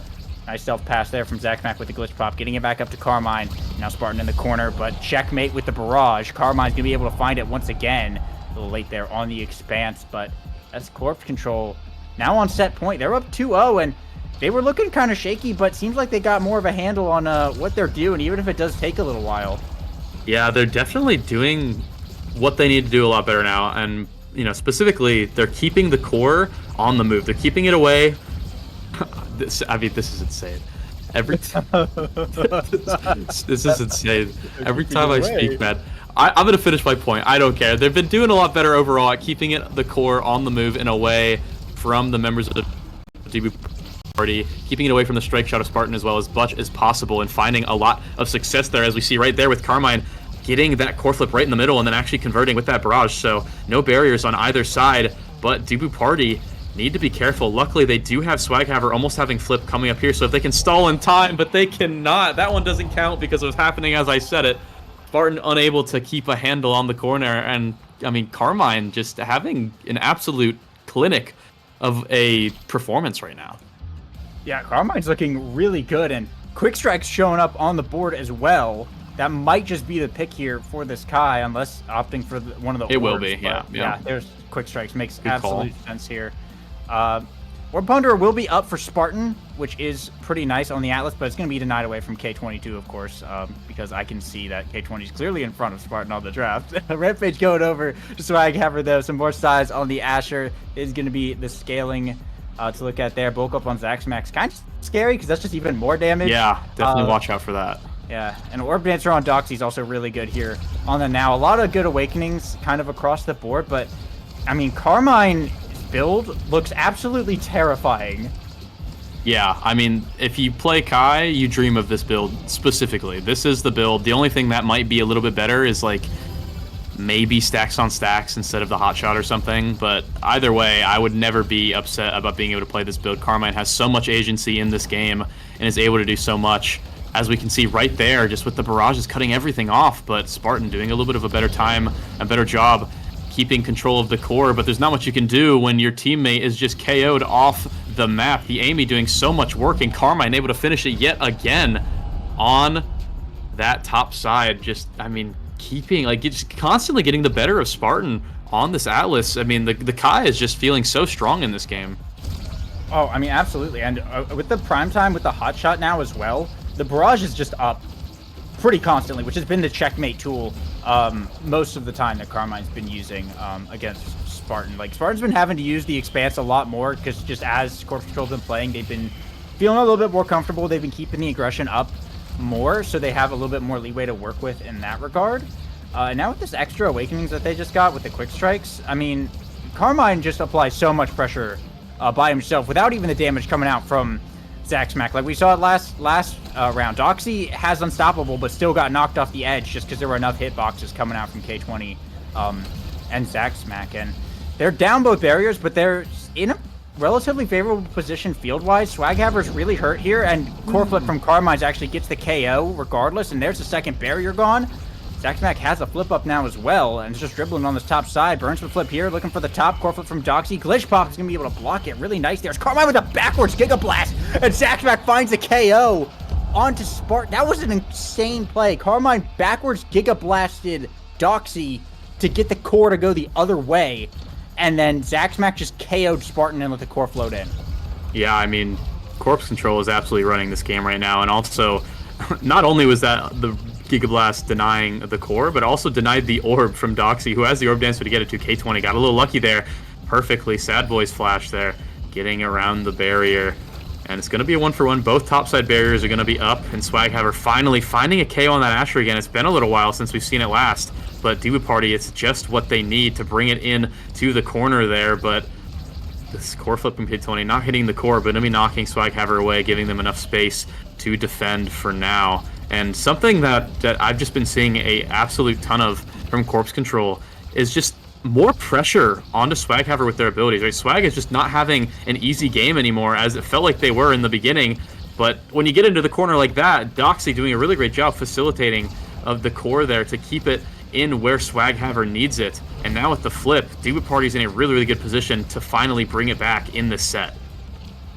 Favorable Sad Boys angle here is some nice omens, as well as core flips come online. Flip there from Zaxmac, stolen away by Swaghaver, but it will be blocked by K20. Looking to get it out of this corner right now. Swaghaver looking to apply this pressure. Spartan going to pop the black hole here, send it down to Doxy with the team player. Not quite able to get a hold of it though. As Carmine, there's a Giga Blast. Spartan burns the flip, earns Carmine flip as well here, but just gets the core kind of out of that corner for as long as possible right now. As the core moving pretty quick in overtime, so you know you're gonna have very few interactions. Nice cyber strike from Zaxmac, bounces it off the wall. Both sides opened up now. Core flip from Doxy. Trying to send it through. The turret coming out in the midfield. Carmine passes up to Zaxmac. Ass protection from Spartan's going to block that one. The expanse coming out as well. Carmine running to get a hold of it. Giga Blast passes up to Zaxmac. Not able to grab with the glitch pump, but keeping it in the corner. Fortunately, it's going to get sent back around the world. K20 forced to send it back in. So the midfield starts to light up right now. Doxy versus Carmine. Nice pass to Swaghaver around the black hole. K20 with the big strike. Sends it clear, though. Going to have to do it once again. Carmine avoids the now primary and sends it to the black hole. Really excellent maneuver there, but unfortunately, core moving a little bit too fast. Doxy hits it once, Zaxmac sends it right back, and the strike is just not back up in time. As Corpse Control will take game 2, they'll bring it over to a game 3. Pretty incredible turnaround there after that first set. Yeah, and I actually really like the comp too. I think it played into their strengths. I think Carmine beast on the Kai, definitely MVP for me that game. Let's see the stats. I mean, 9 goals going over to Carmine, 1 to Zaxmac. It was that KO goal, I believe, at that one point. And also the most redirects in the game as well. And the most KOs with 5 KOs tied with Swaghaver. So just felt like if you look at the redirects and kind of just look at how the game played out in total, it felt like Zaxmac and Carmine were able to just pretty much just dribble the core around the entire team of Debu Party the entire time. And Debu Party really just needed to tighten up their strikes, needed to keep the core controlled down, bunkered into a corner where they can control it, but they kept losing control and they couldn't find out how to shut down, I mean, the passing lanes from the side of Corpse Control. So really well done to bring them back, and now it's 1-1 in the series. What's the final map here again? I can't remember. It's gonna be Clarion Test Chamber. Clarion Corp. Yeah. Little bouncy barn action here. I'm excited. Yeah, I love this map a lot. I like the variation. I like kind of the different ways you can play it. It's sort of like AtLab in that regard, where you can kind of do anything on it and it'll feel fine. There's nothing that's like explicitly bad on it, or explicitly like mandatory, like a lot of other maps, like Iami's have Baroni Village and stuff like that. So it leaves a lot of room for comps to work. And I mean, honestly, I think if both these teams ran like the same comps that they ran, I think they could see, pretty much equal success. But like you were saying, I like what Corpse Control was doing there. Once they got into the groove of it, Carmine's Kai is actually really scary. And, Awakening Dependent, we could actually see that get banned. I mean, we could, for sure. I definitely think it was a major key to, their victory that game. I think the Kai, a part of it was the build the Kai got to, right? I mean, the build is definitely pretty much perfect for what you want on the Kai, but they got first pick and they managed to win the sets and get the performances up to get that first and second pick to receive all those awakenings, right? So definitely well played to Carmine for making it work, regardless of how strong the pick might have been in that game specifically. But it was really just Corpse Control as a team managing to find out how to work together and going into what's it called, Carmine's hands over and over again, basically. So we'll have to see what they pull out in a game 3. Clarion, really interesting map. You could pretty much play anything on Clarion. You can go full core control. You could run, like full damage. You could run like a creation comps. You could run all this type of stuff. So lots of variation on the picks here. Probably the most variation you can ever run in a map, since there are the 5, maps in the one map. My vocab's not great today. Excuse me, everybody. Not feeling the greatest, but 5 maps in I can't think of anything. I'm getting stuck, Lego. You gotta fill in some of these analogies for me. Usually I'm the analogy guy, but you gotta do it for me. Yeah, I mean it's 5 maps in one map, I guess. I don't know what the analogy is there. It's a little it's a little like one a of those Russian dolls, nesting right? doll. Yeah. Russian nesting Oh, doll. there you go. Yep, Yeah, we got it. I'm It's the same getting thought getting there. it. Yeah, but we do actually have a roster rotation coming out Ooh. now. I'm seeing it in the thread. Also, I'm seeing it in the Twitch chat. But Japanese box has been rotated in for Dubu Party. Okay. Doxy getting subbed out. So things getting shaken up. Also, should point out is a monumentalist Aerials start. So it's probably going to be a midfielder. Interesting. Focused angle when it comes to the draft, and with Japanese box getting in there, card box, things got shaken up quite a bit now for Dubu Party. Yeah, interesting. New midfielder in here for Dubu Party. You see how the sub manages to come into play, but with this Monu start, I'm sensing some very boring midfield picks here, Lego. You said priority on the midfield, but it's not going to be the good sense of like Luna or like Vice or something exciting or like Estelle. We're going to be seeing Era or Now or both. And I'm not happy about it, frankly. So I hope we don't. I hope we see something exciting here instead. But given that it's Clarion and given those characters being incredibly good on the map, we're probably going to be seeing it come in here. So maybe an Era X coming in here, something along those lines, possibly for Dubu Party. Corpse Control, be my saviors. Show me something fun. Yeah. Show me something interesting. Let's see it. I have some good news for you. So Oh yes, let me hear it. Corpse banned now, right? And Okay. Dubu Party banned Mako, right? Okay, I like Dubu that. Party first picked Aimi, right, for card box. And Yeah. Corpse Control picks Juno Rune. So we got the Rune coming out on Clarion today. Yeah, can someone tell me how Cardbox now comes from starting in Nassel to Nasty? How have we allowed this? I don't know. How is this real? I'll be honest. How is this real? I mean, hey, I'm track down. I'm down, but this is crazy. I mean, good for I mean, multi-league talent here, back down to the Nasty League. Don't know if that's a good thing or a bad thing, but hopefully, it'll be a good thing for Dubu Party, as apparently, according to chat, Box has played in literally all 3 leagues this weekend. So, a multi-talented sub, craziest sub ever. Yeah, it looks like Raz Atlas coming out from Dubu Party. So once again, they're back on the comfort. Imi for Box, Raz for Swaghaver, and Atlas for Spartan. But still waiting to see the final pick from Corpse. Yeah, waiting for that final pick. Gonna be more standard comfort here, which in this case I do like. I think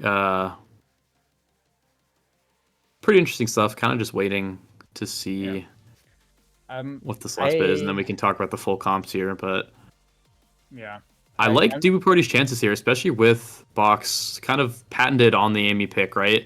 So, gonna be pretty comfortable on that pick, obviously, and a very, very strong map for the Amy in general, and especially with that. I mean, Ariel's Monu, both good awakenings on the character. I think probably it's going to be Ariel's, that blink range and just the extra glitch pop range going to be helping, I think, a little bit more reliably than a bigger and more damaging ult, but both could work. So that's something that I'm definitely going to be looking out for this match. Yeah, for sure. And looks like the final pick came in. It is the Kai once again, probably more than likely for Carmine here.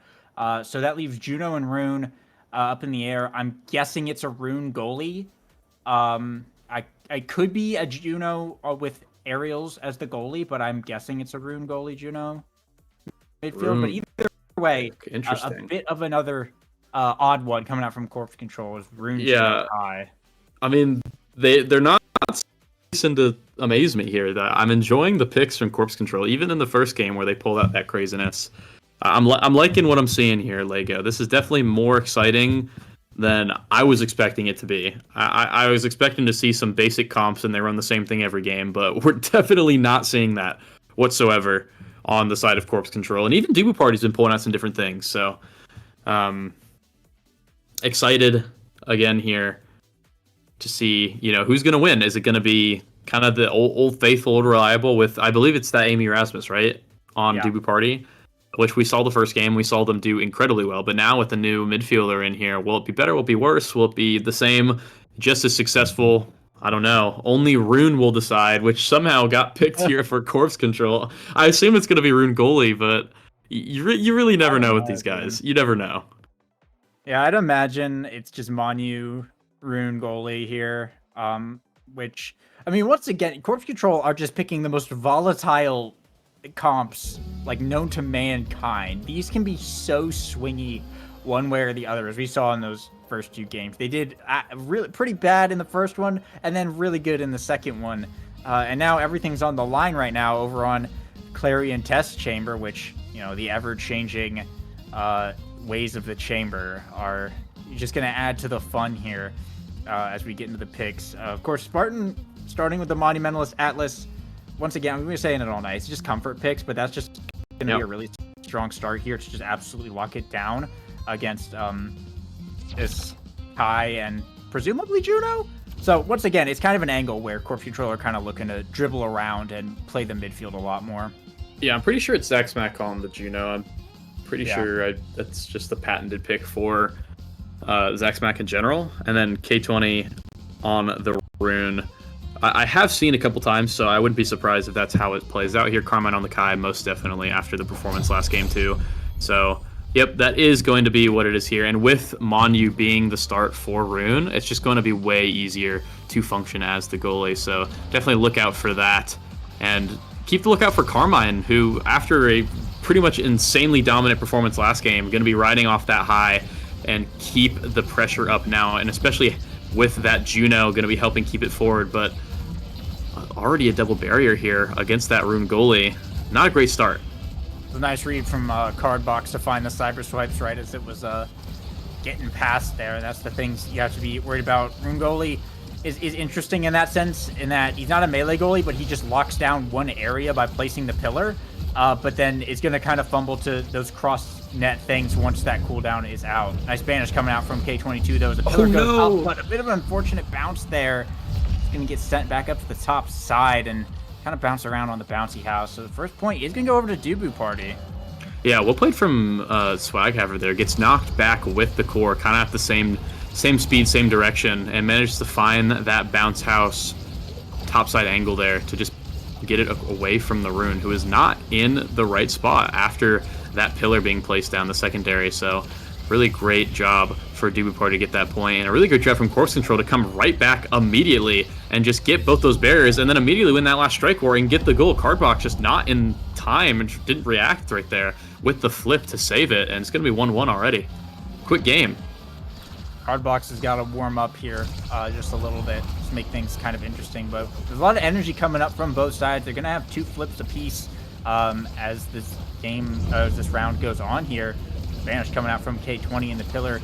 Able to cut off those lanes pretty nice. Rune is generally a little bit better on the map, this variant, as you can cut off that lane, that invisibility lane, pretty easily by just placing a big pillar there on both defense and offense. So that's pretty nice, but we don't have that cooldown once again. Things like this happen. Swaghaver wins the strike war, earns the flip, and gets a second barrier as well, as now Cardbox with the flip passes to Swaghaver, and unfortunately K20, the pillar didn't quite fully form and got sent a mile away off of that secondary, and it just allowed Dubu Party to sink that one in. So that's going to be Dubu Party bringing it over to set point there. Yeah, a little bit of the risks of using that secondary for defense on the Rune. And, if that pillar forms, it's great, but because you have Monumentalist, the pillar's bigger, which means it's harder for it to actually form in general. Not sure if it mattered in that case there, but still something you have to keep an eye on overall. Cardbox now keeping an eye on you, almost looking like going down. 0 stagger, 0 energy to evade. And Carmine going to be looking for that KO and manages to find it there. The aerials barrage actually giving the range, the appropriate amount of range rather, to find the KO on the side. And now it's going to be a power play for Corpse Control. Zaxmac trying to find some sort of angle off the middle, but really they just struggled to get anything there. And now they're going to be losing their barrier. And now Swaghaver looking on the offensive needs this goal now. Yeah, the Banish coming out. Nice elusive from Swaghaver to keep contesting it up in the midfield. Spartan versus the Slime right now. Giga Blast coming out from Carmine, but Swaghaver able to get it. Has the Whiplash, but not able to catch the core, unfortunately. Spartan looking to send it back in. Zaxmac coming in with the jump barrage from Carmine on the bottom, but Spartan was ready for that one. Expanse able to save that core flip from Zaxmac. Pass to Carmine through the firewall sentry, and it is good. Corpse Control able to tie it up now on set point. Carmine gonna have a flip this set as well. Looking pretty good. They have opportunity to take this one.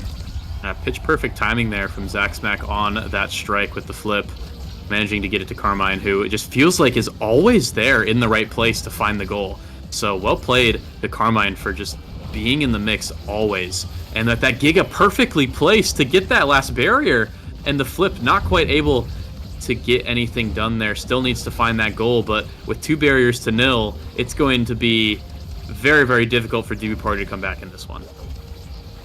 Yeah, they're going to have a lot of work to do. Cardbox getting 1 here is kind of nice. And Carmine, no energy and no health, really, so can't really play around the goo either.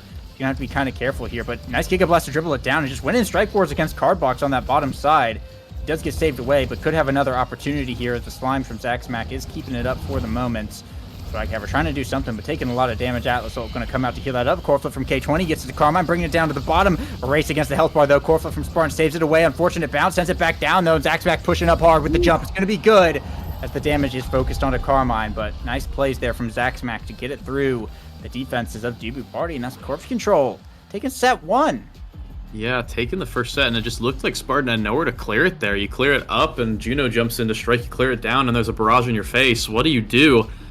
Nothing, apparently, has Corpse Control managed to take that set 3-2. Chrono Boost, again, going to be coming in for the Kai, which is going to be incredibly huge for Carmine on this pick. Stacks on stacks of the Juno, going to be allowing for even more map control and move speed, but some good here with the Amy getting explosive entrance, a little bit more KO and just range potential on the Amy. Already has aerials as well, so going to be able to blink pretty much basically the whole map. Twin Drive, obviously very good in the Atlas, and also Big Fish going to be going over to Swaghaver. 30% size is definitely no joke, so might help out DB Party just a little bit, but I mean, pretty much Biss on everyone there. I mean, K22 also getting the prime time, which is super good on the Rune goalie. So, I mean, yep. I would say winners, I'm not really sure. Maybe Corpse Control, honestly, just because the Awakenings, they got kind of play into what they're doing in their game plan for now, but we'll have to see. Yeah, there was like multiple best in slot Awakenings from multiple oh, that's really unfortunate from Spartan. But yeah, multiple best in slot Awakenings from multiple characters there. And Primetime, or not Primetime, Perfect Form even ended up going unpicked just because people were more focused on other Awakenings. Weak. Yeah, I mean, it's got to be weak. So it was a pretty crazy draft and all. That Primetime pickup on K20 is actually kind of big because now he doesn't have to rely on the secondary for defense as much anymore, which, as we saw, was risky. And also that, you can do a little bit more damage and just knock Swaghaver off the map from midfield with a point-and-click ability. So that's kind of nice. Yeah, one thing about Monumentalist Rune is that it does way too much damage. You can just primary, secondary on top of somebody, and it does about half their health. And if you ever get heavy impact or of something of the sort, you're just going to be one-shotting them. So finds the Banish, finds the KO, and Corpse Control find the goal. Up 2-0, now just looking incredibly dominant. And Dubu Party need to show me something. They need to find out some sort of new game plan. But oh my god, Carmine with the flip into that top angle, finding the double. Oh my goodness, I've never even seen that in my life before. I've literally never seen that before. That was insane from Carmine. Manages to find the goal as well. And Zaxmac rewarded with the MVP for that one, getting first pick. But I mean, I've never seen that before. Have you seen that? Like, what was that? I have not seen that angle ever before. That I want to believe that Carmine has practiced that in practice mode and knows that that was like the double barrier angle, because that was, I mean, absolutely beautiful. It was a 7-second goal there. But I mean, I'm putting that one in the playbook now, so I know that's a thing. So that, I mean, Dubu Party one set away, or not Dubu Party, Corpse Control one set away from taking it now, and looks like Reptile is going to be the pickup from Carmine. Rapid Fire on the Juno, of course, really nice. Some nice stuff over on Dubu Party as well. Power scaling for Swag Haver, Orb Dancer for Cardbox, and Missile Prop from Spartan. But honestly, if Corpse Control just keep playing the way that they're playing, I don't even think that matters. I think they're just going to end up winning this regardless. Yeah, I mean, there was nothing really on the side of the party that allows them to change their game plan at all in terms of awakenings. But Corpse Control, on the other hand, gets the rapid fire rather on the Juno, which just keeps the core forward even more reliably. And Carmine now gets the Reptile Remedy, so not only has a billion speed, but pretty much cannot be KO'd ever, unless you misposition really, really hard on the edge. But Carmine has not really been doing that all game, looking pretty much like the MVP, and like they don't even belong in this league at this point. They're looking like a NASA player in this series so far. As we're seeing right now, the Rune Pillar's keeping it forward on one side. This is probably Rune Goalie's strongest map on the Clarion, just keeping all three members of Dubu Party in the corner. But no, the Rune in the wrong place at the wrong time makes a little bit of a misplay there, and actually a point going over to Dubu Party, going to give them a little bit more breathing room. Yeah, nice pickup from Swag 7 Haver. for 7, by the way. Oh yeah, 7 for 7, yeah, but they're gonna have 6 core flips up this round, which could lead to some crazy things happening as Dubu Party went in the kickoff and able to get a barrier off of the sentry there. And it looks like they're going for more. A nice pillar from K20 to buy some time, but the first flip burnt here from Cardbox. Does get stalled out though.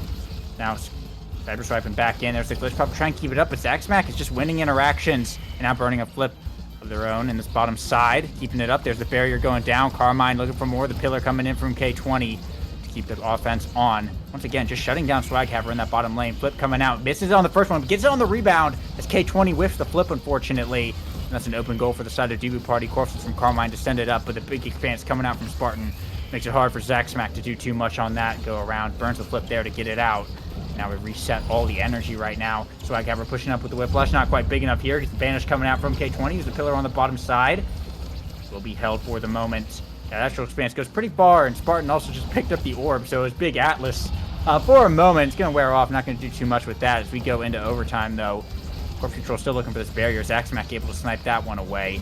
This pillar coming up. Carmine looking for another interesting bounce. Moving a little too slow, though. Whiplash from Swag Haver, and it is good. Moving way too fast for K20 to catch that. And then Dubu Party, 2-0. Hey, I mean, if you can stall till overtime, just find one of those top angles that Swag Haver has honestly been really, really good at so far this entire series. Pretty crisp angles there from Swag, managing to find it on that top side. Rune Goalie cannot quite get there in time. Not sure if they had a pillar or not. Really good evade there also from Swag to not get banished. But not going to matter in the end. Spartan still has a barrier remaining. And Cardbox, really good play there from the Amy, actually setting up the barrier, or setting up the Firewall Sentry, getting both barriers with that flip. Really well played from the Amy there, and that's exactly what Dubu Party need to break open this game. And now they just need to put the core in the back of the net to get their first set of this game. But Zaxmack and Carmine are not going to make that easy, as Carmine doing everything with their billion movement speed, basically getting both barriers. Zaxmack now finding the core flip to get the KO, and Carmine, just a simple barrage, puts it right past Spartan, and now getting finally a point in this last set, or at least last set for them that they need. Yeah, I mean, Dubu Party, they could bring this over to a set 4 and try and make this a set 5 game. Double banish coming out here from K20 in the midfield, and both barriers down now for Dubu Party. Carmine could be set up here in this corner for some success, taking a lot of damage, but could have an opportunity here. Spartan trying to keep it away from this Kai as much as possible, with the slimes making it kind of difficult. Has to burn the flip here. The goo is going to send it back around. Carmine just keep taking shots. Cardbox has to stay on his toes here. Is able to get one barrier with the Cyber Swipe. Swag Haver looking for a second. It's going to be good. Now K20 is the one who's in a bit of trouble. The pillar will shut down a lot of options here, though, as Zaxmack jumping in with the slime. Able to grab it. Smart, not quite able to get the angle on that. And that will be Corpse Control tying it up. They're on match points, but set point for Dubu Party, and it's all going to come down to this. All coming down to the bouncy house Lego. I mean, I'll try to keep this brief because we might see some explosive game stuff here, but Dubu Party, they need to deny the mobility from this Kai. They need to lock down this Kai and do everything they can to just bring it forward, and they're doing that just now as Swag Haver managing to find both barriers already. And as the bouncy house comes in, Cardbox actually with the Cyber Swipe, the can't even pass it off to you, manages to hit stun the Rune Goalie, no pillars left. Gets into that bottom side, and they find that third set. That's huge for Dubu Party. Gets them just some sort of leeway. Gets them something here, and that something might just be the quick strikes. massive snipe from Cardbox, changing the game entirely. Now the quick strikes pick up is an excellent reward for a job well done. Rampage here from the Juno is going to be a deny against the Rasmus, who's going to go for the Might of the Colossus anyway, so still getting size and still getting power here, but maybe not quite as big. Orb Ponderer on Spartan is also pretty excellent. Carmine going for the reverb. It's going to be more cooldown scale with some of that stagger. And Siege Machine on K20, also pretty nice. Going to be more into those pillars. Those pillars are going to last a pretty long time and hit really hard. A nice draft all around, but an instant KO for Corpse Control. But but they're keeping it up in the power play regardless.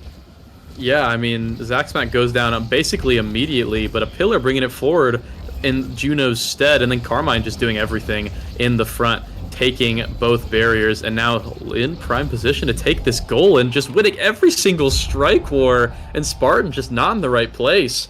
Bottom side, perfectly placed shot from Carmine, just looking like an absolute beast this game. Yeah, there's a few goals now. The Spartan was just like slightly too far away from the core to be able to catch it. It's real unfortunate, but with how much speed Corpse Control are able to put out, how much repositioning they can do, it's very difficult for a low mobility character like Atlas to defend, especially against an open goal when you have a lot of ways to pass it around. Nice barrage from Carmine here, snipes away that second barrier. They're looking to keep this up.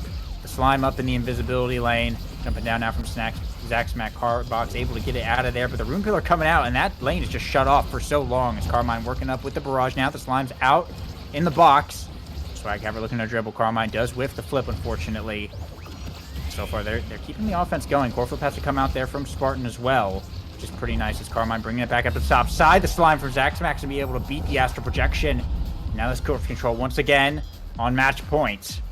Yeah, it just feels like Spartan is just in the wrong place at the wrong time, and I don't even know if it's his fault. I just feel like the Kai and the Juno are just everywhere at once, whereas Atlas can only be in one place. So once those barriers go down, there's not really much he can do. You just dribble it around him.